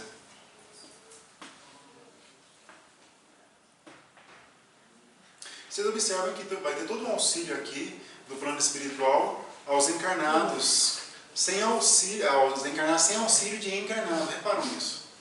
Eles vão fazer todo um auxílio espiritual, Cipriana, Calderaro, André Luiz, vão ajudar todos, né? Mas não tem não tem reunião mediúnica, só para vocês entenderem, né? Porque você pergunta por que tem que ter reunião mediúnica? Não, tem todos os casos, alguns casos, a maioria não precisa. E eles fazem tudo por lá mesmo. Ela vai fazer o que? A irmã Cipriana aqui, uma doutrinação. Esse que nós chamamos hoje em dia de esclarecimento, diálogo. Entenderam a lógica? Tudo lá no plano espiritual, né? E a gente acha que a gente está sozinho. Não estamos sozinhos. Não, pelo contrário. Nunca. Pelo contrário, né? Aí ela chega então lá no lugar, né? A irmã Cipriana, daí diz o Calderaro: ó irmão, o conhecimento pode pouquíssimo comparado com muito que o amor pode sempre. E a Cipriana: sou frágil e imperfeita, e devo caminhar ainda infinitamente para adquirir o amor que fortalece e aperfeiçoa. Né? Captaram, né? Ela fez uma prece, né? Aí ela se faz presente, né? E eles pensaram que ela era mãe de Jesus, que ela era Maria, pelas crenças, né? E pode acontecer, né? Isso pode acontecer. Aí ela começa, também separei alguns diálogos dela com eles lá, né? Primeiro com o Pedro, que é o que está ali encarnado, em espírito, né? Desdobrado, né? Ali do hospital. Desde o trágico instante, ela conversando com ele, com o que matou. Ouves a consciência divina a reiterar a velha pergunta: Caim, que fizeste de teu irmão? Olha o que ela fala para esse espírito. Caim, que fizeste? Né?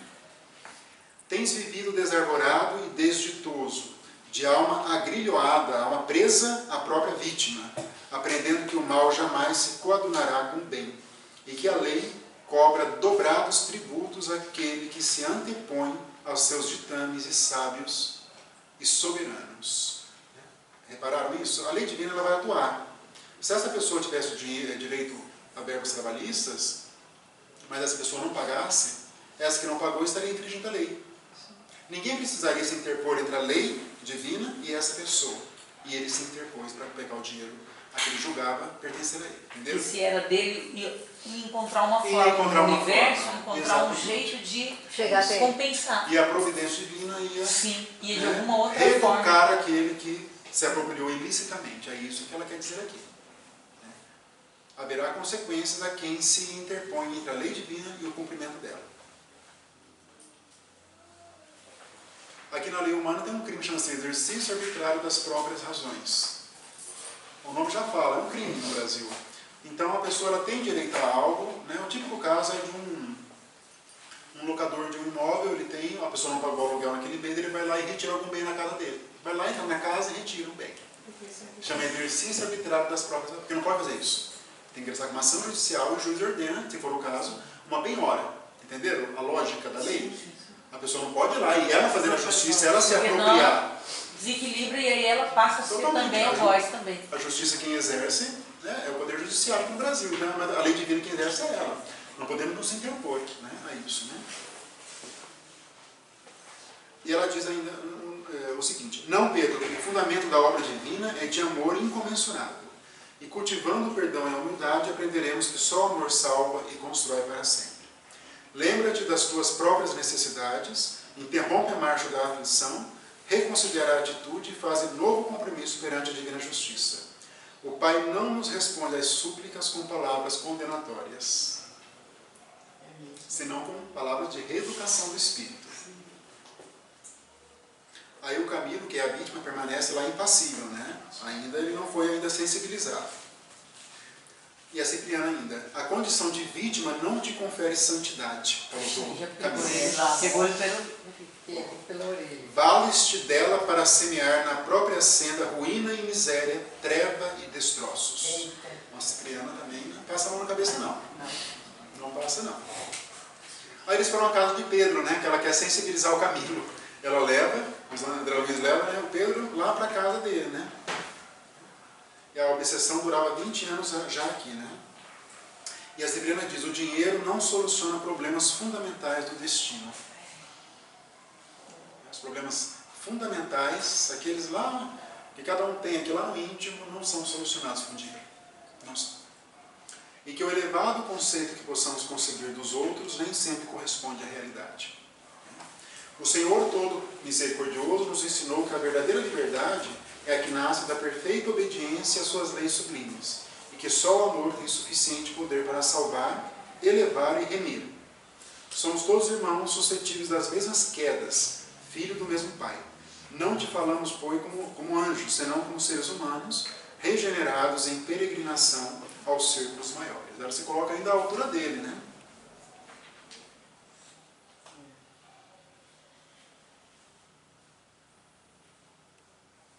Aí ela conta a história dela mesma, né? Ela perdeu, da própria Cipriana, né? Perdeu os 2 filhos, as 2 filhas se desviaram, ela contraiu lepra, foi abandonada pelo marido.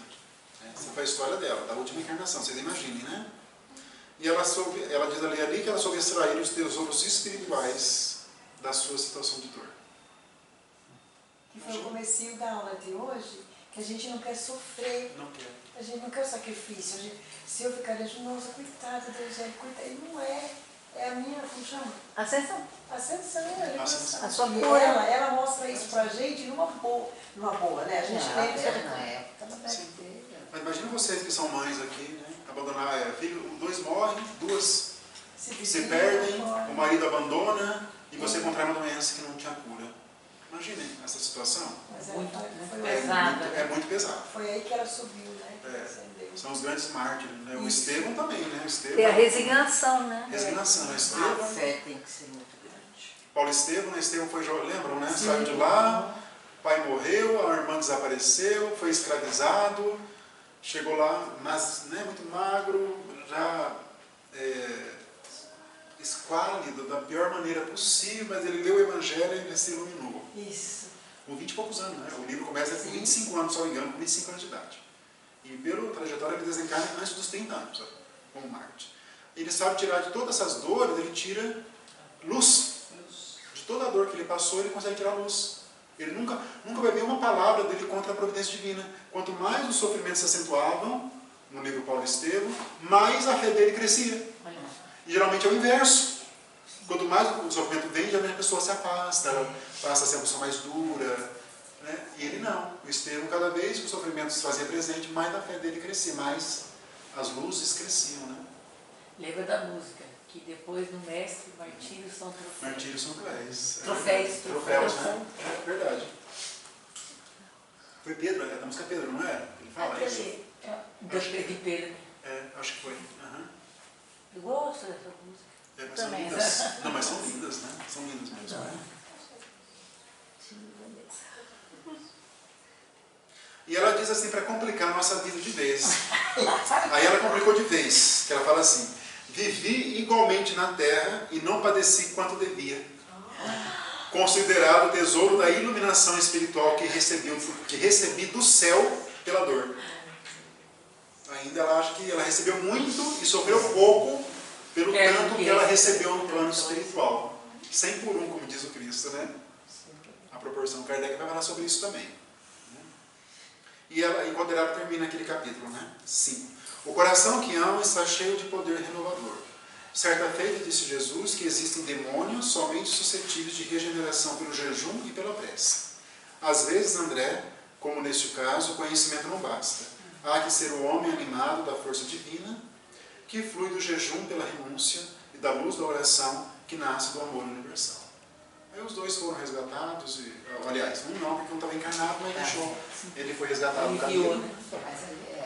No capítulo 6, amparo fraternal, né? O caso da mãe da Cândida, mãe afetuosa, dedicada, e Julieta, que fora seduzida por Paulino, né? Trabalha em casa de diversão para pagar o tratamento da mãe. Né? Lembra do caso? Que peso que ela levava. Exatamente. Teve 2 filhos que se afastaram da família em busca de outros horizontes, em cidade grande. Então ela se sentia responsável, né? Foi emocionante esse livro, né? Foi sim. Eu me apaixonei com esse capítulo. Parece novela. Parece. Eles parece que estão lá. Aí o André Luiz fala sobre a Cândida, né? Pela doce luz que lhe limbava a fronte, emitida por sua própria mente, eu lhe observava a grandeza da alma, o sereno heroísmo da mãe. Né? Homem geralmente não tem isso, né? Não adianta, só as mulheres que não adianta. Não, mulheres mães, isso que eu estou preocupando. Ah, não. Eu não preciso, a mulher não é. Mulher Mulher não é mais. Mãe de gato, vale. Vale também, os animais precisam de afeto, né? E ela diz assim para Julieta, cara: se eu morrer, minha filha, não se deixe arrastar pelas tentações. Procure recursos no trabalho digno, não se impressione com as promessas de vida fácil. Seu pai, contudo, nos deixou uma pobreza honesta e cheia de bênçãos.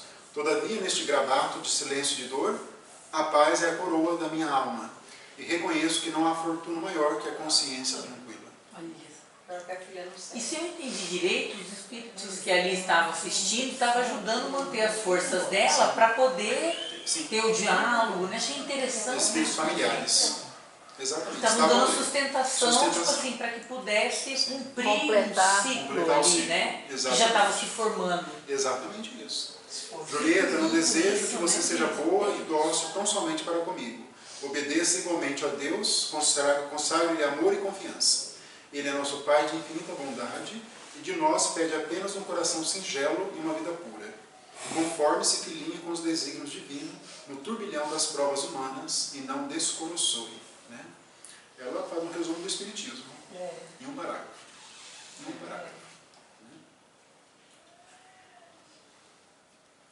Aí ela fica preocupada, né, a Julieta. Daí, deixa eu ver que eu notei bastante aqui. Que são levados, né? Sim. Vai acontecer uma reunião ali, né? E aí o Paulinho está falando. Você viu que legal que pegou o Paulinho, conversou. Pegou ele de jeito ali. Dá ele no tempo. Chorei. É isso que eu vou ler agora. Que é isso? Fechou, né? Mas homem é assim, é só assim mesmo. Para assumir compromisso, é só assim mesmo. Não vai ver um homem assumir, não vou casar assim, de livre espontâneo. Não existe isso aí não. Tem que pegar, tem que lavar lá no som, desdobramento, um monte de espírito superior. Dorme, amor, dorme um pouquinho. Dorme um pouquinho. Dá um leite quente, né, para ele, pro namorado, né? E a Cipriana fala assim para ele, né? Lá no sonho, então. Né?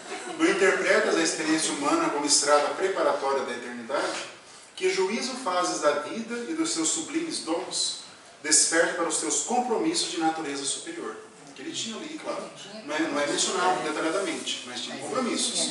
A existência terrestre, meu amigo, é abençoado colégio de iluminação renovadora. O amor e a confiança não constituem obras de improviso. Nascem sob a bênção divina, crescem com a luta e consolidam-se nos séculos. A simpatia, no mais às vezes, é a realização de milênios. Aí ele acorda, né? Aí ele anuncia o casamento com a Julieta. Só assim mesmo, né? Se não foi... Até me perguntaram lá no outro curso, lá no Ivone, mas parece que a Cipriano interferiu no livre-arbítrio dele. Não interferiu, ela deu conselho.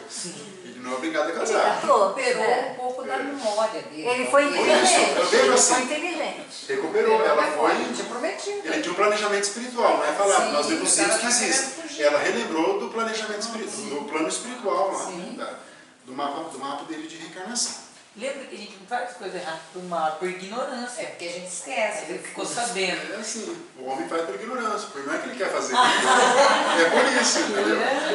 Se falar em casar, vai ter que sonhar, vai ter que ter benfeitores lá para convencer, senão. No capítulo 7, processo redentor. Né?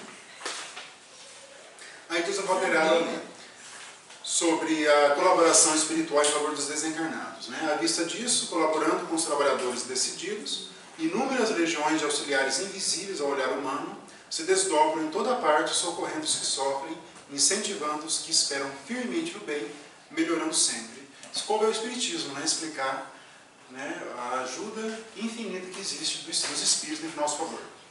Né? Eles ajudam mesmo. Né? Estão ajudando um criminoso que cometeu um homicídio. Estava lá uma cipriana ajudando o criminoso lá. Aquele que ninguém sabia que ele havia cometido um assassinato.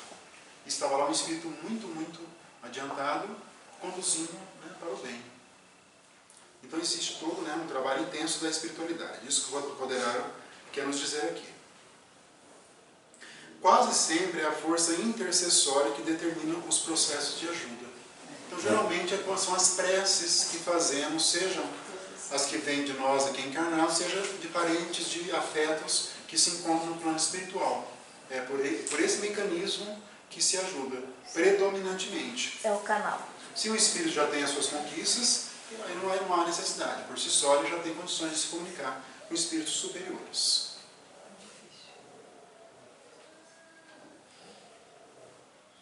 A prece é representada pelo desejo não manifestado, pelas aspirações íntimas ou pelas petições declaradas, proveniente da zona superior ou surgida do fundo do vale, onde se agitam as paixões humanas, é a rigor o ascendente de nossas atividades.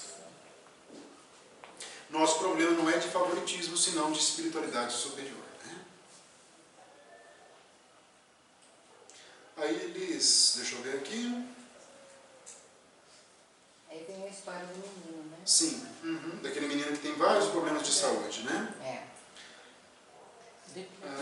Deixa eu ver. Não, esse não é da epilepsia, aquela criança de 8 anos. Sim. Que nasceu, tem vários problemas. Isso, exatamente. Ele se aproxima exatamente dessa criança com problemas graves, né? Emitindo frutos benéficos ao filho e às duas entidades que, né, seriam futuros filhos ali também. Irmãozinho dele. Isso que é impressionante, né? As duas né? entidades que estavam querendo se vingar Exato. viriam como irmãos dele para Exatamente. né, ter essa troca de amor. De amor, sim. No capítulo 8, no Santuário da Alma, né? Ali era diferente, uma casa bem confortável, né? É o caso de um xará do Marcelo, né? Que era portador de epilepsia, né? De epilepsia, abusou da autoridade, prejudicando inúmeras vítimas no passado. Né? Retornou ao plano espiritual e foi por eles assediado pelas vítimas e sofreu muitas sevícias aqui.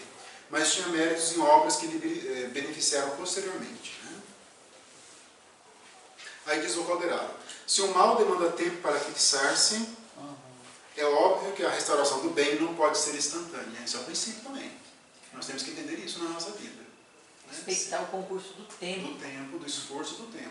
A gente às vezes nós queremos mudar uma situação de sofrimento, mas não é automático. Isso demanda até um nós concurso. mesmos, né? Até nós mesmos. Demanda o concurso do tempo, né?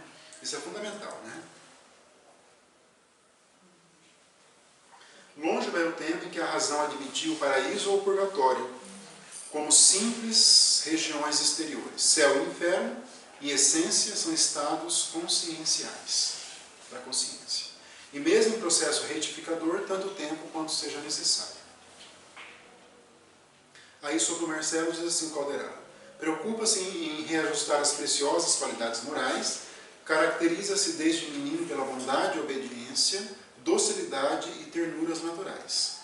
Ultrapassados os 14 anos de idade, passou a rememorar os fenômenos vividos, e surgiram-lhe as chamadas convulsões epiléticas com certa intensidade. O rapaz, todavia, encontrou imediatamente os antídotos necessários, refugiando-se na residência dos princípios nobres. Foi bem esforçado, né?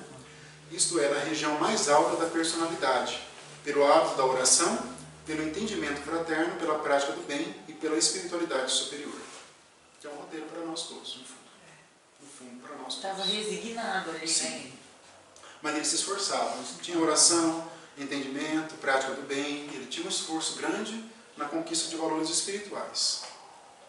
O caso de Marcelo oferece, por isso, características valiosas, atendendo às sugestões daqueles que o beneficiam, adaptando-se à realidade e vencendo médico de si mesmo. Médico de si mesmo. Única fórmula em que um enfermo encontrará a própria cura. Entenderam?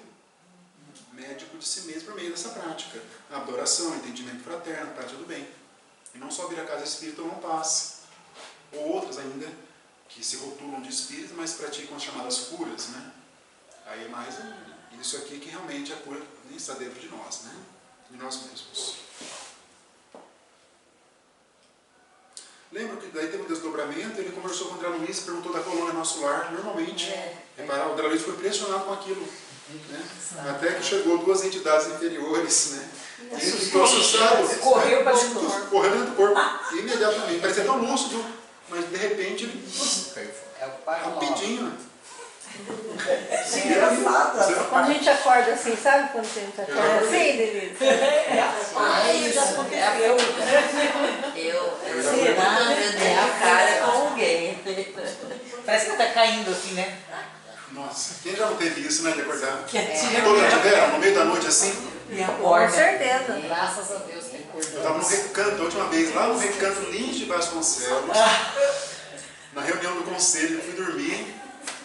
Eu tive um sono, algo tão perturbador lá no Recanto. Eu não sou boa pessoa mesmo, né? Mas alguma coisa aconteceu, ou eu tinha que perdoar, ou ser perdoado. Alguma coisa aconteceu ali. Mas eu voltei assim, para o meu corpo, eu acordei ofegante. Nunca aconteceu isso, 3 horas da manhã, ofegante. Estava sozinho no quarto e com o coração acelerado. Foi a primeira vez que aconteceu algo, um fenômeno tão assim, né? Mas, resumindo, não teve um ajuste ali, não. Tive que, eu sempre gosto de procrastinar, né? Os meus ajustes, né? É para confortar os alunos. Aí ele diz uma frase, parece que foi feita para mim. Diz assim: em teu caso, Marcelo, para a tua consciência, né? Essa parte aqui não, só a primeira parte. Que já acordou na espiritualidade superior, não é o meu caso ainda. O remédio mais eficaz consiste na fé positiva, na autoconfiança, no trabalho digno, em pensamentos enobrecedores. É difícil, hein? Permanecendo na zona mais alta da personalidade, que é aquela zona do cérebro que ele fala, né? Vencerás os desequilíbrios dos departamentos mais baixos, competindo-te por isso mesmo, atacar a missão renovadora e sublime que te foi confiada no setor da própria iluminação e no bem do próximo. Ele estava num caminho bem exitoso, né? Bem exitoso. No capítulo 9 da mediunidade, é um capítulo também extraordinário. Extraordinário, né? Ele inicia com o tema do animismo. Animismo é a influência do próprio espírito, todos nós sabemos já disso, né? Animismo, ânima de alma, né? Aí ele diz assim, o Calderaro: nenhuma árvore nasce produzindo, e qualquer faculdade nobre requer burilamento, né? Trabalho, aperfeiçoamento, inclusive a mediunidade, principalmente ela. A mediunidade tem, pois, a mediunidade no sentido amplo, não só a mediunidade exercida, né, de maneira ostensiva, mas a mediunidade como uma faculdade que todos nós temos de sofrermos influências de espírito, nesse sentido, né? Não podemos nos excluir. Quem não tem a mediunidade ostensiva não pode se excluir desses comentários aqui. A mediunidade tem, pois, sua evolução, seu campo, sua rota. Não é possível laurear o estudante no curso superior sem que ele tenha tido suficiente aplicação nos cursos preparatórios, através de alguns anos de luta, de esforço e de disciplina. Sempre, né, a mesma chamada, né? Esforço, disciplina, trabalho, sempre, né? Sempre, sempre, sempre, né? Para ser instrumento relativamente exato, é imprescindível haver aprendido a ceder, e nem todos os artífices da oficina mediúnica realizam a breve trecho tal aquisição, que reclama devoção à felicidade do próximo, elevada compreensão do bem coletivo, avançado espírito de concurso fraterno e serena superioridade nos atritos com a opinião alheia. Serenidade nos atritos com a opinião alheia. O Chico foi massacrado, mas se manteve sempre sereno dentro do possível, né? Sempre, né? Foi massacrado pelos espíritas e também pelos não espíritas. Foi? O mentor que ele tinha, né? O mentor que ele tinha já impunha medo, né? Já impunha medo. Bravo, né? hein? Bravo. Ele era disciplinado, né? O Emmanuel era um espírito. As reencarnações do Emmanuel também, né? Que nem dá risada nunca, né? Mas o Emmanuel é um espírito assim, nossa, de uma disciplina assim, né? Realmente é extraordinário. Né? Extraordinário.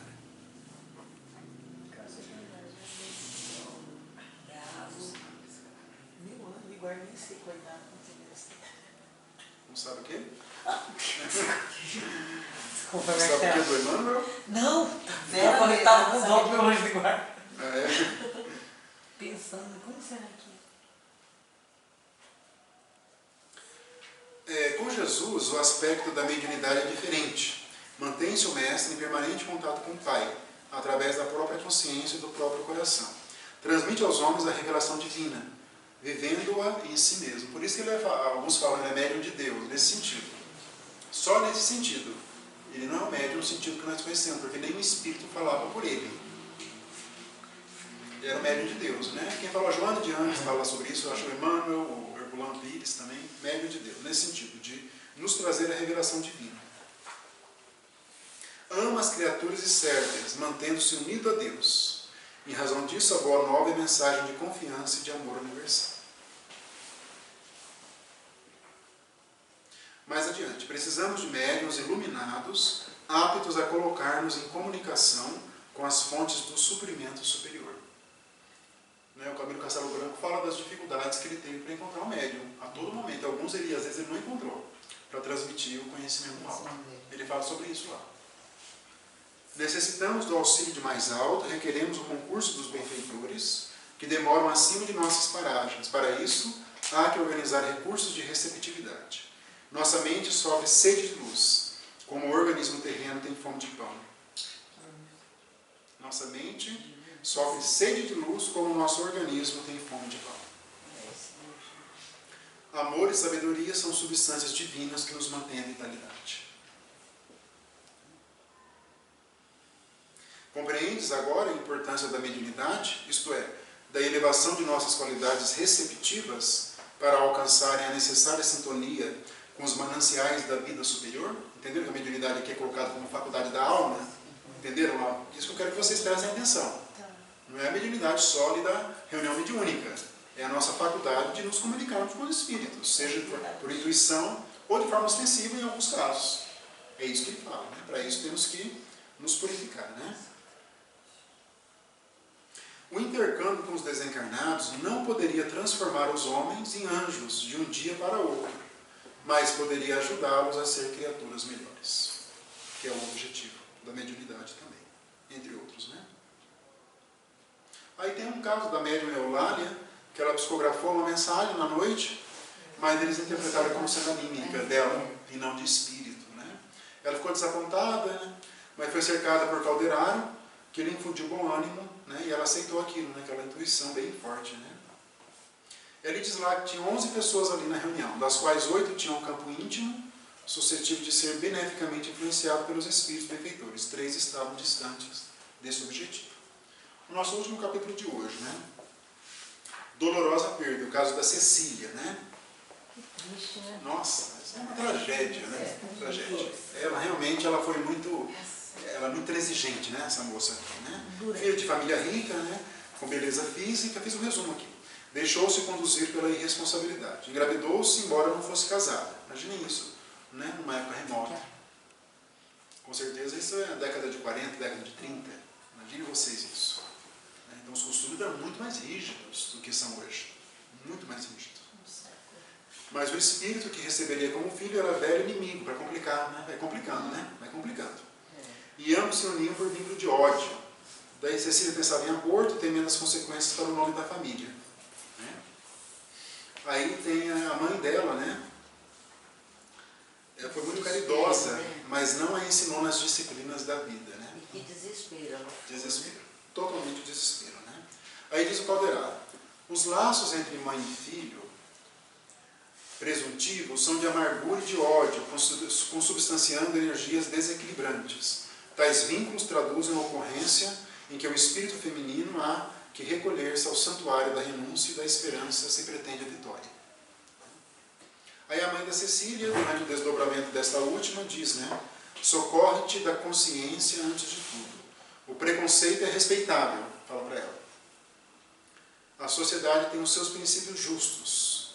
Entretanto, por vezes, filhinha, surge um momento na esfera do destino e da dor em que devemos permanecer com Deus e ignorar os preconceitos da sociedade. Bem impactante, né, essa frase.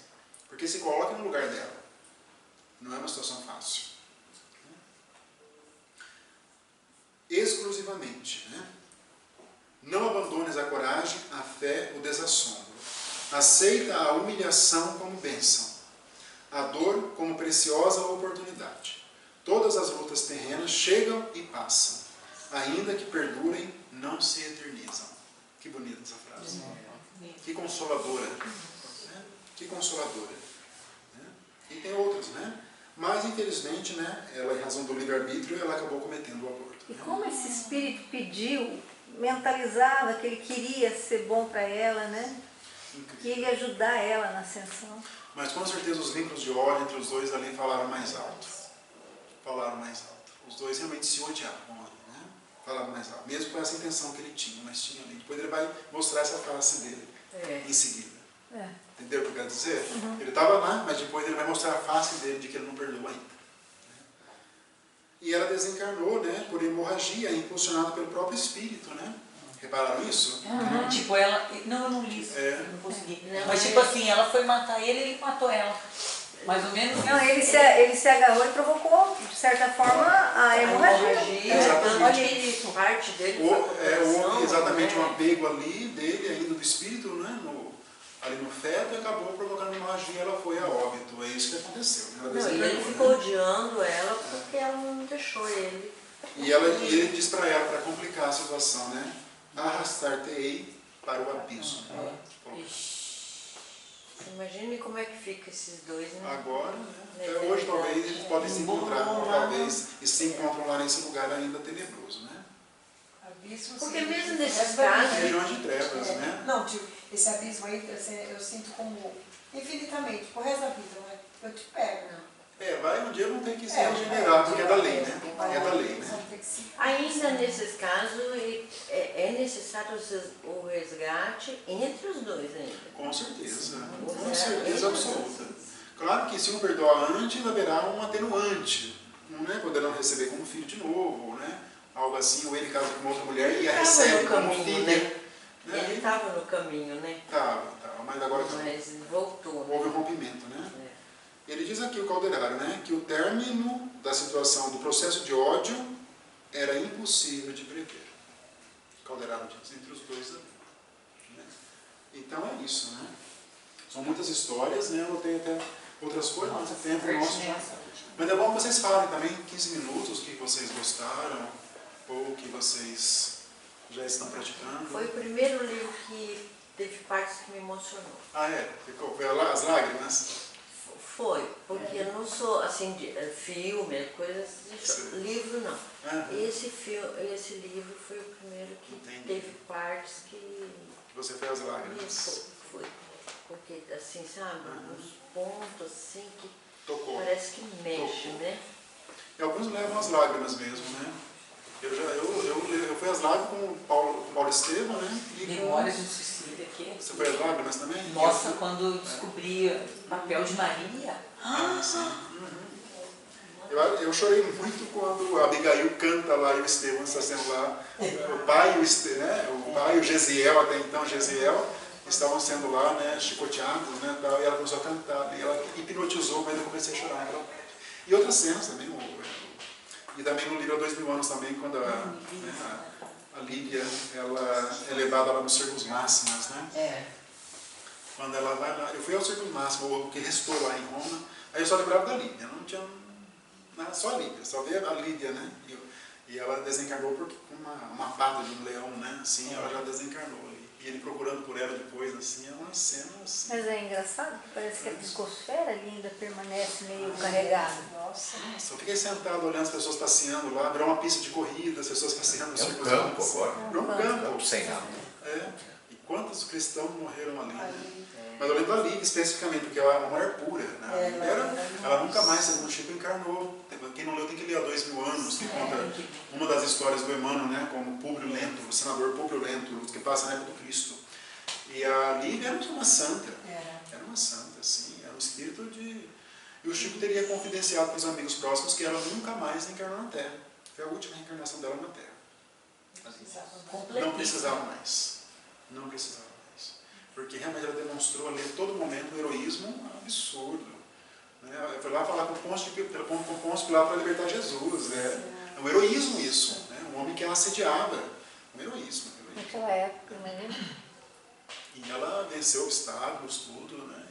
Enfim, né? Realmente. Eu lembro até aquela personagem, esqueci o nome da personagem, que eram muito amigos, né? Mas ela está desencarnando lá no final do livro. E a Lídia, a enfermeira dela, ajuda. E ela tinha feito um mau juízo da Lídia durante o livro.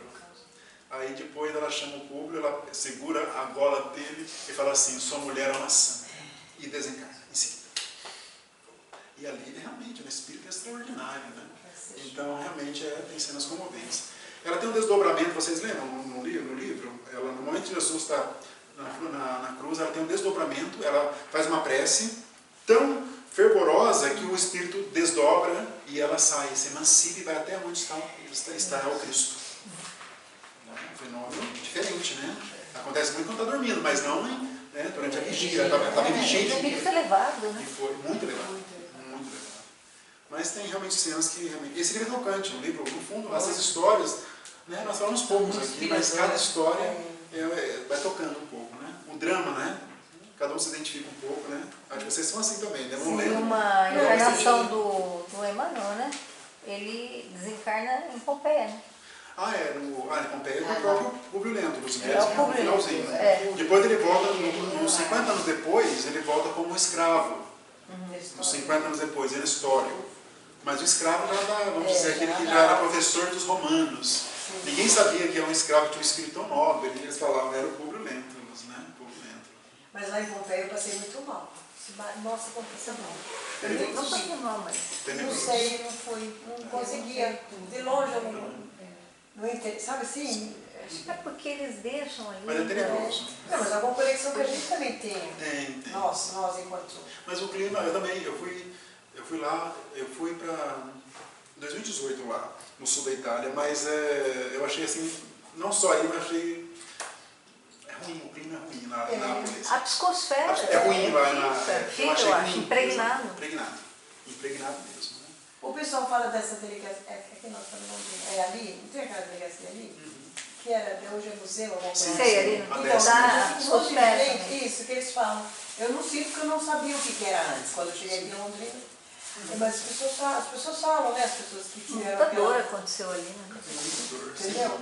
Eu que não sei, não sinto. Entendeu? Por isso que eu acho que essa conexão é de quem já viveu junto. Com certeza. As catacumbas de Roma eu fui também. Nossa. E também tenebroso também. Primeiro que são catacumbas, são... já o próprio nome. Foi ruim, assim. Daí uma amiga nossa deu uma comunicação lá. De forma indisciplinada, deu uma comunicação, começou a gritar lá.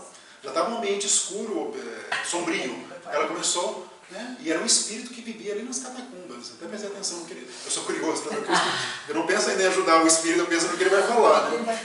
Mas ele estava lá há 2000 anos, pelo visto, nas catacumbas, né? E deu uma comunicação lá em Roma. Mas realmente tem lugares lá, né? Roma é uma cidade que, quem conhece, não sei, eu não me identifiquei muito com Roma, não. Achei sombria, achei sombria. Tem gente que gosta, né, de Roma. Eu sou Você gosta de Roma? Você gosta? Roma, eu sou na Netflix. Mas é engraçado. Mas você gosta de Paris, né? Eu também gosto mais de Paris, né? Mas quando você vai para Fátima... Fátima não conheço. Fátima é um grande hospital espiritual que a gente sente. Ali eu fui as lágrimas de ponta a ponta, porque a energia, já era espírita tudo, mas a energia que aquele lugar tem parece um hospital espiritual gigantesco. Impressionante. Tem que ter, né, lá no mesmo lugar, não é? Tem que ter esse... Mas a gente não sente isso em Roma, na Capela Sistina, em lugar. Talvez tenha que ter até em função de Roma, entendeu? Né, na própria... Sim. No teu nosso lar, para nós que estamos aqui bem pertinho, diz que nós estamos bem pertinho, né, do Rio de Janeiro. Então, digo assim, deve ter esse hospital, né, exatamente por tantos massacres. Com certeza. Eles foram terríveis, né? Eles não, nós, né? Não, tiveram. Vamos sim. Mas estava falando em chorar, uma época em São Paulo, São Paulo a gente sempre leu livro no metrô, né? Direto. Agora é WhatsApp, claro, mas aí eu sou da época dos livros. Era a época que nós íamos pegar as paredes só fazer aqueles robôs, né? Tudo. Aí eu era assim, um chororô, diria, qualquer vagão que você entrasse, tinha gente chorando dos livros que lia. Eu acho assim lindo, é uma emoção, né? Depois esse quadro virou novela, né? E daí todo mundo chora. Tem gente que chora em novela, não sei se não era muitos anos, mas não tem gente que chora em filme. Eu acho que essas emoções são boas para nós, né? E com comercial de TV você chora? Depende. Só estou com promoção. Isso é bom, eu gostei dessa que ela falou, viu? Depende Só de foi com promoção. Só foi promoção. Agora eu choro com o imposto de renda, quanto menos. Acho que já está na hora da pressa. Começou a desequilibrar. Saiu de sintonia. Não, mas voltando ao livro, eu achei aquela comparação que ela vai fazendo dos ambientes e do mundo atual. Lembra, ela vai citando vários países, várias situações, vários acontecimentos, aquelas ocorrências de séculos atrás, com o nosso dia de hoje, que você colocou, inclusive, né? Até o coronavírus deu uma... Sim. A Sueli Caldas mexeu nesse assunto. Sim, eu gostei daquele... Então, eu achei que foi bem atual. Pro dia de... É o que nós estamos vivenciando. Só que nós já temos, nós espíritos, acho que nós temos esse respaldo, esse conhecimento. Eu sou muito feliz de ter encontrado espiritismo nessa encarnação, né? E tantos amigos espíritas, tal. Podia ser só eu, só você, não é? Não podia? Com certeza. Nós somos nos faz compreender, nos resignar perante as dores do mundo, de compreender o que está acontecendo na China, pelo menos parcialmente. Sim. Com certeza. O Elahá até falou para nós a última vez que quando ele trabalha no IBGE, né? E aí ele falou que quando vier agora o censo é para nós respondermos que nós somos espíritas. Porque nós não respondemos. Nós, né? Muita gente que vai, que fala, então, mas eu vou na igreja católica, então você não é espírita. Né? Então ele falou que esse número é muito maior. Sim. E a gente tem que ser muito feliz de saber que tem. E falar, né? Nós estamos na frente, quer na frente assim, de conhecimento. Senão A gente não pode ter preconceito, né? Alguns não falam porque ainda tem medo, tem Porque, por exemplo, esse assunto que nós estamos falando aqui, eu já tenho um jeito meio que não é muito comum. Você está entendendo? Se eu falar abertamente, chefe aí já... Não, mas tudo tem a sua medida. Para equilíbrio. Na minha casa, da minha mãe, minha própria mãe. Meu pai. Não pode falar que nem um então eu tô não, você fala que vai no shopping, tá no meio estudando espiritismo. Eles sabem que faço evangelho no lar, tudo, no videoconferência comigo, tudo certinho. Faz anos já.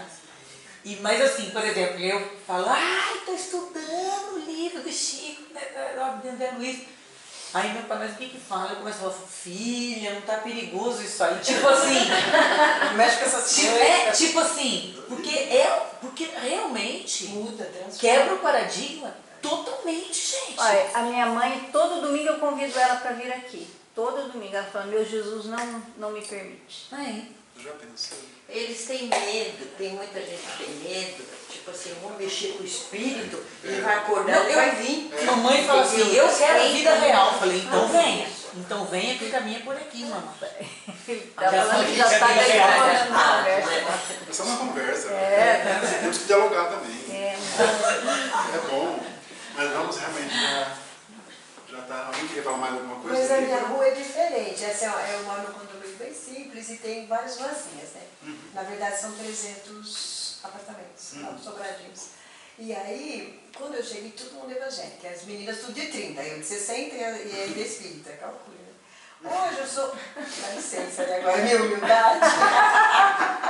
Hoje eu sou meio que uma referência, então elas vão fazer evangelho comigo.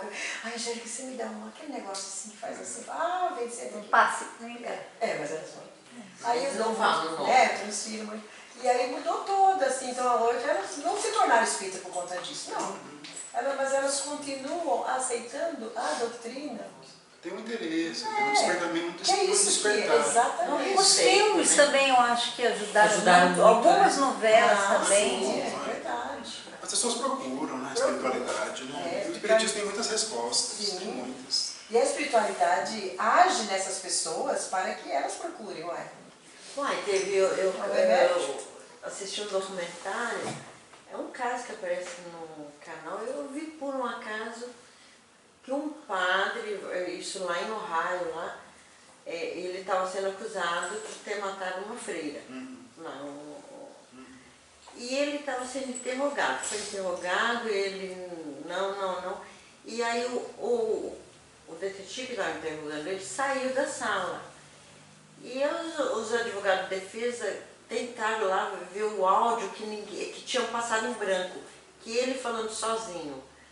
Ele falou, irmã, a Margarete, o nome da irmã lá, você sabe que eu não fiz isso, vem e me salva. Quer dizer, ele estava, um padre que era católico, ele era católico da igreja, ele estava chamando a irmã para salvar ele. Quer dizer, como que ele tem esse negócio, né? A ideia de comunicar com alguém que se foi desencarnado. Não é? Ele, naquela hora de aflição, ele falou, vem e salva. Isso. Quer dizer, um padre católico estava fazendo esse tipo de... Está se expandindo, Está se expandindo. Pessoal, no nosso lar tem um padre de Maringá, ele vem toda quinta e terça de manhã, ele vem. Assiste. Tem, assiste. Tem cabeça mais aberta. Ele comprar livros, inclusive. Cabeça mais aberta. Aí ele fala, eu vi escondidinho. Ele é engraçadinho assim, sabe? É verdade, uai. Livre-arbítrio, né? Com certeza. Pessoal, então semana que vem vamos finalizar o livro, daí procurem fazer a leitura. Depois teremos uma pausa. Né? Falta 40% só. Sim. Agora é pouco. Agora é pouco. E depois nós vamos começar um livro extraordinário, Libertação, né? Que é um livro realmente também notável, né? Regiões inferiores, né? Dona Angélica, faz a prece para nós, de encerramento. Bondoso Jesus, querido Deus, Maria de Nazaré, Nossa Mãe Santíssima, Mãe de Jesus, toda a equipe espiritual aqui presente, auxiliando-nos a compreensão desses novos valores ou de antigos que nós retemos ao longo das nossas reencarnações. Que tudo isso, que todo esse aprendizado da noite de hoje seja para nós como uma espécie de libertação das nossas dores mais íntimas. Rogamos a essa equipe espiritual, dessa casa maravilhosa que nos acolhe, rogamos ao nosso professor Marcelo, às equipes espirituais aqui presentes, muita luz e muita paz, entendimento, aceitação, enfim, que as mãos de Jesus possam estar nesse instante espalmadas sobre as nossas cabeças, denunciando a grandeza de Deus. Gratos somos, Senhor, por tantas bênçãos, por tanta luz, por tanto aprendizado, por tantas conquistas de novos valores nos dias atuais. Obrigado, Pai. Pai nosso, Senhor nosso, se conosco agora e sempre. E que assim seja.